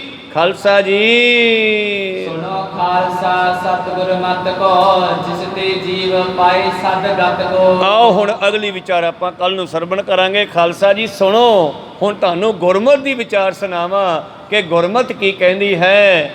ਗੁਰਮਤਿ ਅਨੁਸਾਰ ਸਾਡੀ ਸਦਗਤੀ ਪਰਮੇਸ਼ਰ ਵਿੱਚ ਮਿਲਾਪ ਕਿਵੇਂ ਹੋ ਸਕਦਾ ਹੈ। ਇਹਨਾਂ ਵਿਚਾਰਾਂ ਨੂੰ ਇੱਥੇ ਹੀ ਰੋਕਦੇ ਹਾਂ। ਬੋਲਦਿਆਂ ਅਨੇਕਾਂ ਅੱਖਰ ਬਾਅਦ ਘਾਟ ਹੋ ਜਾਂਦੇ ਹੈ। ਸਰਬਤ ਸੰਗਤਾਂ ਨੂੰ ਅੱਜ ਦੇ ਪਵਿੱਤਰ ਦਿਹਾੜੇ ਦੀਆਂ ਲੱਖ ਲੱਖ ਵਧਾਈਆਂ। ਧੰਨ ਧੰਨ ਸਤਿਗੁਰੂ ਹਰਿਕ੍ਰਿਸ਼ਨ ਜੀ ਮਹਾਰਾਜ, ਜਿਨ੍ਹਾਂ ਦਾ ਅੱਜ ਪ੍ਰਕਾਸ਼ ਦਿਹਾੜਾ ਹੈ। ਸੰਨ 1656 ਦੇ ਵਿੱਚ ਉਹਨਾਂ ਦਾ ਪ੍ਰਕਾਸ਼ ਹੋਇਆ ਤੇ 1661 ਦੇ ਵਿੱਚ ਉਹਨਾਂ ਨੂੰ ਗੁਰਤਾ ਗੱਦੀ ਦੀ ਬਖਸ਼ ਹੋਈ। ਦੇਖੋ ਉਹਨੇ ਗੁਰੂ ਨਾਨਕ ਦੀ ਜੋਤ ਦੀ ਆਪਾਂ ਗੱਲ ਕਰ ਰਹੇ ਹਾਂ। ਇੱਕ ਉਹ ਸਰੀਰ ਦੇਖੋ 5 ਸਾਲ ਦੀ ਉਮਰ ਦੇ ਵਿੱਚ ਜੋਤ ਵਿੱਚ ਰੱਖ ਦਿੱਤੀ ਆ। ਉਹ ਬਚਪਨ ਦੇ ਵਿੱਚ ਵੀ ਉਸਨੇ ਉਹੀ ਗਿਆਨ ਦਿੱਤਾ ਜਿਹੜਾ 65 ਸਾਲ ਦੇ ਬਾਬੇ ਅਮਰਦਾਸ ਨੇ ਦਿੱਤਾ। ਕੋ ਸਤਿਨਾਮ। ਜਿਹੜਾ 70 ਸਾਲ ਦੀ ਜੋਤ ਬਾਬੇ ਅਮਰਦਾਸ 'ਚ ਰੱਖੀ ਗਈ, ਉਹੀ ਜੋਤ 5 ਸਾਲ ਦੇ ਬਾਬੇ ਹਰਕ੍ਰਿਸ਼ਨ ਜੀ ਵਿੱਚ ਰੱਖੀ ਗਈ ਔਰ ਉਹਨਾਂ ਨੇ ਵੀ ਉਹੀ ਗਿਆਨ ਬਖਸ਼ਿਸ਼ ਕੀਤਾ। ਉਸ ਮੌਕੇ ਦੇ ਇੱਕ ਪੰਡਤ ਨੇ ਆ ਪੰਜੋਖਰਾ ਸਾਹਿਬ ਜਿਹੜੀ ਵੱਡੀ ਘਟਨਾ ਹੋਈ ਆ, ਪੰਡਤ ਨੇ ਵੇਖਿਆ ਇੱਕ ਜਥਾ ਜਾ ਰਿਹਾ ਦਿੱਲੀ ਵੱਲ ਨੂੰ। ਪੰਡਤ ਪੁੱਛਦਾ ਵੀ ਇਹ ਕੌਣ ਜਾ ਰਹੇ ਨੇ ਐਡੇ ਇਕੱਠੇ ਹੋ ਕੇ। ਕਿਸੇ ਨੇ ਵਿੱਚੋਂ ਦੱਸਿਆ ਬਈ ਇਹ ਨਾ ਸਿੱਖਾਂ ਦੇ 8ਵੇਂ ਗੁਰੂ ਆ। ਅੱਛਾ, ਇਹਨਾਂ 'ਚ ਗੁਰੂ ਕਿਹੜਾ?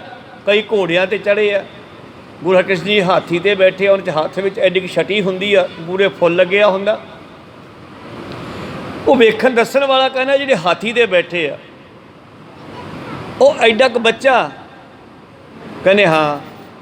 ਕਹਿੰਦੇ ਯਾਰ ਕਮਲੇ ਸਿੱਖ ਲੈ, ਜਵਾਕ ਨੂੰ ਗੁਰੂ ਬਣਾਈ ਫਿਰਦੇ ਆ। ਗੁਰੂ ਬਣਨ ਵਾਸਤੇ ਵੇਦ ਗ੍ਰੰਥ ਪੜ੍ਹਨੇ ਪੈਂਦੇ ਆ, ਫਿਰ ਕਿਤੇ ਜਾ ਕੇ ਬੰਦਾ ਗਿਆਨਵਾਨ ਹੁੰਦਾ, ਫਿਰ ਗੁਰੂ ਬਣਦਾ। ਕਹਿੰਦੇ ਨਹੀਂ ਨਹੀਂ, ਇੱਥੇ ਤਾਂ ਕਲਾ ਹੀ ਹੋਰ ਵਰਤਦੀ ਆ। ਕੋ ਸਤਿਨਾਮ ਸਿੰਘ। ਕਹਿੰਦੇ ਜੀ ਫਿਰ ਉਸ ਦਾ ਹੁਣ ਭਰਮ ਕੱਢੀਏ। ਕਹਿੰਦੇ ਹਾਂ ਪੜਾ ਕਰੋ ਇੱਥੇ। ਫਿਰ ਕਹਿੰਦੇ ਉਸ ਵੇਲੇ ਉਹਨੂੰ ਸੱਦਿਆ ਵੀ ਹਾਂ ਤੈਨੂੰ ਕੀ ਭਰਮ ਪੈ ਗਿਆ ਗੁਰੂ ਨਾਨਕ ਦੀ ਜੋਤ 'ਤੇ? ਕਹਿੰਦੇ ਭਰਮ ਕੀ ਪੈ ਗਿਆ, ਨਿੱਕੀ ਜੀ ਉਮਰ ਹੈ, ਤੁਸੀਂ ਗੁਰੂ ਬਣੇ ਫਿਰਦੇ ਹੋ, ਨਾਮ ਵੀ ਹਰਕ੍ਰਿਸ਼ਨ ਰਖਵਾ ਲਿਆ। ਕਹਿੰਦੇ ਉਹ ਤਾਂ ਮਾਂ ਪਿਓ ਨੇ ਰੱਖਤਾ ਸਾਡਾ ਨਾਮ, ਤੈਨੂੰ ਸ਼ੰਕਾ ਕੀ ਹੈ? ਸ਼ੰਕਾ ਤਾਂ ਇਹੀ ਹੈ ਵੀ ਤੁਸੀਂ ਇੰਨੀ ਕੁ ਉਮਰ 'ਚ ਆਪਣੇ ਸਿੱਖਾਂ ਦੀ ਅਗਵਾਈ ਕਿਵੇਂ ਕਰੋਗੇ? ਕਹਿੰਦੇ ਉਹ ਤਾਂ ਗੁਰੂ ਨਾਨਕ ਦੀ ਜੋਤ ਨੇ ਕਰਨੀ ਹੈ, ਤੇਰਾ ਸ਼ੰਕਾ ਨਿਵਰਤ ਦੱਸ ਕਿਵੇਂ ਕਰੀਏ? ਕਹਿੰਦੇ ਮੈਨੂੰ ਗੀਤਾ ਦੇ ਅਰਥ ਸੁਣਾ ਦਿਓ, ਮੈਂ ਮੰਨ ਜੂ ਵੀ ਤੁਸੀਂ ਗੁਰੂ ਆ। ਕਹਿੰਦੇ ਜੇ ਸੁਣਾ ਵੀ ਦਿੱਤੇ ਤੇ ਫਿਰ ਪਤਾ ਤੇਰੇ ਅੰਦਰ ਇੱਕ ਹੋਰ ਸਵਾਲ ਪੈਦਾ ਹੋ ਜਾਣਾ ਵੀ ਇਹਨੂੰ ਬਚਪਨ ਵਿੱਚ ਹੀ ਕਿਸੇ ਸਿੱਖਾਂ ਨੇ ਗੀਤਾ ਪੜ੍ਹਾਤੀ ਹੋਣੀ ਆ। ਕੋਈ ਸਤਿਨਾਮ। ਜੀ ਤੇ ਤੈਨੂੰ ਤਸੱਲੀ ਹੋਵੇ ਵੀ ਉਹਨੇ ਗੀਤਾ ਵੇਖੀ ਵੀ ਨਹੀਂ, ਪੜ੍ਹੀ ਵੀ ਨਹੀਂ, ਜਾਂ ਉਹ ਬੰਦਾ ਲੈ ਕੇ ਆ ਤੈਨੂੰ ਉਹ ਤੋਂ ਸੁਣਵਾ ਦਿੰਦੇ ਆ, ਦੂਜੇ ਬੰਦੇ ਤੋਂ ਸੁਣਵਾ ਦਿੰਦੇ ਆ।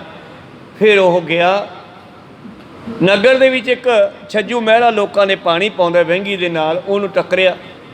ਕਹਿੰਦੇ ਭਾਈ ਸਾਹਿਬ ਥੋੜ੍ਹਾ ਜਿਹਾ ਕੰਮ ਹੈ। ਇਹ ਤਾਂ ਨੇੜੇ ਨਹੀਂ ਜਾਂਦੇ ਸ਼ੂਦਰਾਂ ਦੇ, ਇਹ ਤਾਂ ਧੁੱਪ ਛਾਂ ਵੀ ਨਹੀਂ ਉੱਤੇ ਪੈਣ ਦਿੰਦੇ ਗੇ ਉਹਨਾਂ ਦੀ। ਪਰ ਅੱਜ ਫਸਿਆ ਹੋਇਆ। ਕਹਿੰਦਾ ਛੱਜੂ ਮੇਰੇ ਨਾਲ ਚੱਲੇਗਾ? ਕਹਿੰਦੇ ਕਿਵੇਂ ਆ? ਕਹਿੰਦੇ ਬਾਹਰ ਚੱਲਣਾ, ਪਿੰਡੋਂ ਬਾਹਰ ਕੰਮ ਹੈ ਥੋੜ੍ਹਾ ਜਿਹਾ। ਕਹਿੰਦੇ ਚਲੋ। ਲਿਆਂਦਾ? ਹਾਂ ਵੀ ਲਿਆਂਦਾ। ਹਾਂ ਜੀ ਲਿਆਂਦਾ। ਇਹ ਬੰਦਾ ਹੈ, ਤੈਨੂੰ ਪਤਾ ਇਹਨੂੰ ਜਾਣਦਾ ਵੀ ਇਹਨੇ ਗੀਤਾ ਪੜ੍ਹੀ ਨਹੀਂ? ਕਹਿੰਦੇ ਜਾਣਦਾ ਜੀ, ਪਿੰਡ ਦਾ ਮਹਿਰਾ ਇਹ ਪਾਣੀ ਢੋਂਦਾ। ਛੱਜੂ ਮਹਿਰਾ, ਛੱਜੂ ਝੋਰ ਕਹਿੰਦੇ ਸੀ। ਕਹੋ ਸਤਿਨਾਮ। ਤੇ ਬਿਠਾਤਾ ਕੋਲੇ। ਤੇ ਹਰਕ੍ਰਿਸ਼ਨ ਜੀ ਨੇ ਡੰਡੀ ਵਾਲੀ ਫੁੱਲ ਵਾਲੀ ਡੰਡੀ ਉਹ ਛਟੀ ਜੀ ਸਿਰ ਤੇ ਰੱਖੀ, ਕਹਿੰਦੇ ਛੱਜੋ ਇਹ ਪੰਡਤ ਗੀਤਾ ਦੇ ਅਰਥ ਸੁਣਨੇ ਚਾਹੁੰਦਾ ਫਿਰ ਸੁਣਾ ਦੇ। ਬਸ ਫਿਰ ਕੀ ਸੀਗਾ, ਸੁਣ ਕੇ ਤੇ ਪੰਡਤ ਹੈਰਾਨ ਹੋਈ ਜਾਵੇ ਵੀ ਆਹ ਅਰਥ ਤਾਂ ਮੈਨੂੰ ਵੀ ਨਹੀਂ ਆਉਂਦੇ ਜਿਹੜੇ ਇਸ ਨੇ ਸੁਣਾ ਦਿੱਤੇ। ਕਹੋ ਸਤਨਾਮ। ਫਿਰ ਉਹ ਗੁਰੂ ਹਰਕ੍ਰਿਸ਼ਨ ਜੀ ਦੇ ਪੈਰੀਂ ਵੀ ਪਿਆ ਤੇ ਉਹਨਾਂ ਦਾ ਸੇਵਕ ਵੀ ਬਣਿਆ ਤੇ ਉਹਨਾਂ ਨੇ ਆਪਣੇ ਜਿਹੜੇ ਹੰਕਾਰ ਦੇ ਗ੍ਰੰਥ ਸੀਗੇ, ਜਗਤ ਜੀਤ ਬਣਦਾ ਫਿਰਦਾ ਸੀਗਾ, ਚਰਚਾ ਕਰਦਾ ਸੀ ਗਰੀਬ ਪੰਡਤਾਂ ਨਾਲ, ਕਹਿੰਦਾ ਮੇਰੇ ਨਾਲ ਚਰਚਾ ਕਰੋ ਜੇ ਕੋਈ ਗਿਆਨੀ ਹੈ ਤੁਹਾਡੇ ਪਿੰਡ ਦੇ ਵਿੱਚ, ਰਾਜ ਬ੍ਰਾਹਮਣ ਹੈ ਕੋਈ, ਤੇ ਸ਼ਰਤ ਰੱਖਦਾ ਸੀ ਜਿਹੜਾ ਹਾਰ ਗਿਆ ਉਹਦੇ ਗ੍ਰੰਥ ਖੋਲੇ ਜਾਣਗੇ, ਔਰ ਇਸ ਨੇ ਉਹਨਾਂ ਦੇ ਗ੍ਰੰਥ ਖੋਹ ਲੈਣੇ। ਕਹੋ ਸਤਨਾਮ। ਤੇ ਇਸ ਤਰ੍ਹਾਂ ਗੁਰੂ ਪਿਆਰਿਓ ਅਖੀਰ ਹਰਕ੍ਰਿਸ਼ਨ ਦੇ ਪੈਰੀਂ ਪਿਆ ਤੇ ਉਹਨਾਂ ਨੇ ਇਹਦਾ ਉਧਾਰ ਕੀਤਾ। ਫਿਰ ਪਾਤਸ਼ਾਹ ਦਿੱਲੀ ਪਹੁੰਚੇ, ਉੱਥੇ ਔਰੰਗਜ਼ੇਬ ਨੂੰ ਦਰਸ਼ਨ ਨਹੀਂ ਦਿੱਤੇ, ਉਹ ਧੱਕੇ ਨਾਲ ਦਰਸ਼ਨ ਕਰਨੇ ਚਾਹੁੰਦਾ ਸੀਗਾ, ਉਹ ਧੱਕੇ ਨਾਲ ਦਰਸ਼ਨ ਕਰਨ ਵਾਸਤੇ ਆਇਆ ਤੇ ਬੈਸ ਸਤਵਾਂ ਸਮਾਂ ਵੀ ਸਮਾਪਤੀ ਸੀਗਾ ਤੇ ਉਹਨਾਂ ਨੇ ਉਸ ਤੋਂ ਪਹਿਲਾਂ ਹੀ ਆਪਣਾ ਸਰੀਰ ਤਿਆਗ ਦਿੱਤਾ। ਬਾਬਾ ਬਕਾਲੇ ਕਹਿ ਕੇ ਜੋਤ ਬਕਾਲੇ ਭੇਜਤੀ, ਸਰੀਰ ਉੱਥੇ ਪਿਆ। ਇਹ ਧੱਕੇ ਨਾਲ ਦਰਸ਼ਨ ਕਰਨ ਲੱਗਿਆ, ਇਹ ਤੋਂ ਕਹਿੰਦੇ ਪਰਦਾ ਚੱਕਿਆ ਨਹੀਂ ਗਿਆ ਥੱਲੇ, ਉੱਤੋਂ ਚਾਦਰ ਲਾਹੀ ਨਹੀਂ ਕਿ ਪਾਤਸ਼ਾਹ ਸਰੀਰ ਤੋਂ। ਜਦੋਂ ਇਹਨੇ ਚਾਦਰ ਇੱਦਾਂ ਲਾਹੀ ਤਾਂ ਕੁਛ ਦਿਸਿਆ ਇਸ ਨੂੰ ਥੱਲੇ, ਇਹ ਉਹ ਜਾਣਦਾ ਜਾਂ ਪਰਮੇਸ਼ਰ ਜਾਣਦਾ ਹੈ ਕਿ ਉਹ ਤਰੇਲੀਓਂ ਤਰੇਲੀ ਹੋ ਗਿਆ ਔਰੰਗਜ਼ੇਬ, ਪਤਾ ਨਹੀਂ ਉਹਨੂੰ ਕੀ ਦਿਖਾਈ ਦਿੱਤਾ ਉਸ ਵੇਲੇ, ਕਿ ਉਹ ਤਰੇਲੀਓਂ ਤੇ ਮੁੜਕੀ ਹੋ ਗਿਆ ਤੇ ਭੱਜ ਕੇ ਉਸ ਤੰਬੂ 'ਚੋਂ ਬਾਹਰ ਨਿਕਲ ਕੇ ਆਪਦੇ ਰਾਜ ਵਿੱਚ ਚਲੇ ਗਿਆ। ਖੈਰ ਅੱਜ ਉਹਨਾਂ ਦਾ ਪ੍ਰਕਾਸ਼ ਦਿਹਾੜਾ ਹੈ। ਸਰਬੱਤ ਸੰਗਤਾਂ ਨੂੰ ਲੱਖ ਲੱਖ ਵਧਾਈਆਂ। ਵਿਚਾਰਾਂ ਇੱਥੇ ਰੋਕਦੇ ਹਾਂ, ਬੋਲਦਿਆਂ ਨੇ ਇੱਕ ਅੱਖਰ ਬਾਅਦ ਘਾਟ ਹੋ ਜਾਂਦੇ। ਸਿੱਖ ਸੰਗਤਾਂ ਦੇ ਸਤਿਗੁਰੂ ਬਖਸ਼ਣ ਜੋਗ ਹੈ, ਬਖਸ਼ ਲੈਣਾ ਜੀ। ਸਮਾਪਤੀ ਕਰੀਏ। हे अच्युत हे पार ब्रह्म अविनाशी अगनास, हे पूरन हे सर्व पंजन गुणतास, हे संगी हे निरंकार हे निर्गुण सब टेक, हे गोबिंद हे गुण निधान, सदा विवेक, हे अपरंपर हर हरे, हो बनहार, हे संत कै सदा संग, आधार, हे ठाकुर हों दासरो, निर्गुण गुण नहीं कोई, नानक दीजै नाम दान, आए प्रभ शरणागति, नित दयाल, एक अखर हर मन बसत, निहाल, एक ओंकार सतगुरु, साध सच होए, वाहिगुरु जी की फतेह है, विनाशन सोए, वाहिगुरु जी की फतेह है, विनाशन सोए, वाहिगुरु जी का खालसा, वाहिगुरु जी की फतेह। बहुत बहुत धन्यवाद ਸਰਬੱਤ ਸੰਗਤਾਂ ਦਾ ਜਿਨ੍ਹਾਂ ਨੇ ਹਾਜ਼ਰੀਆਂ ਭਰੀਆਂ।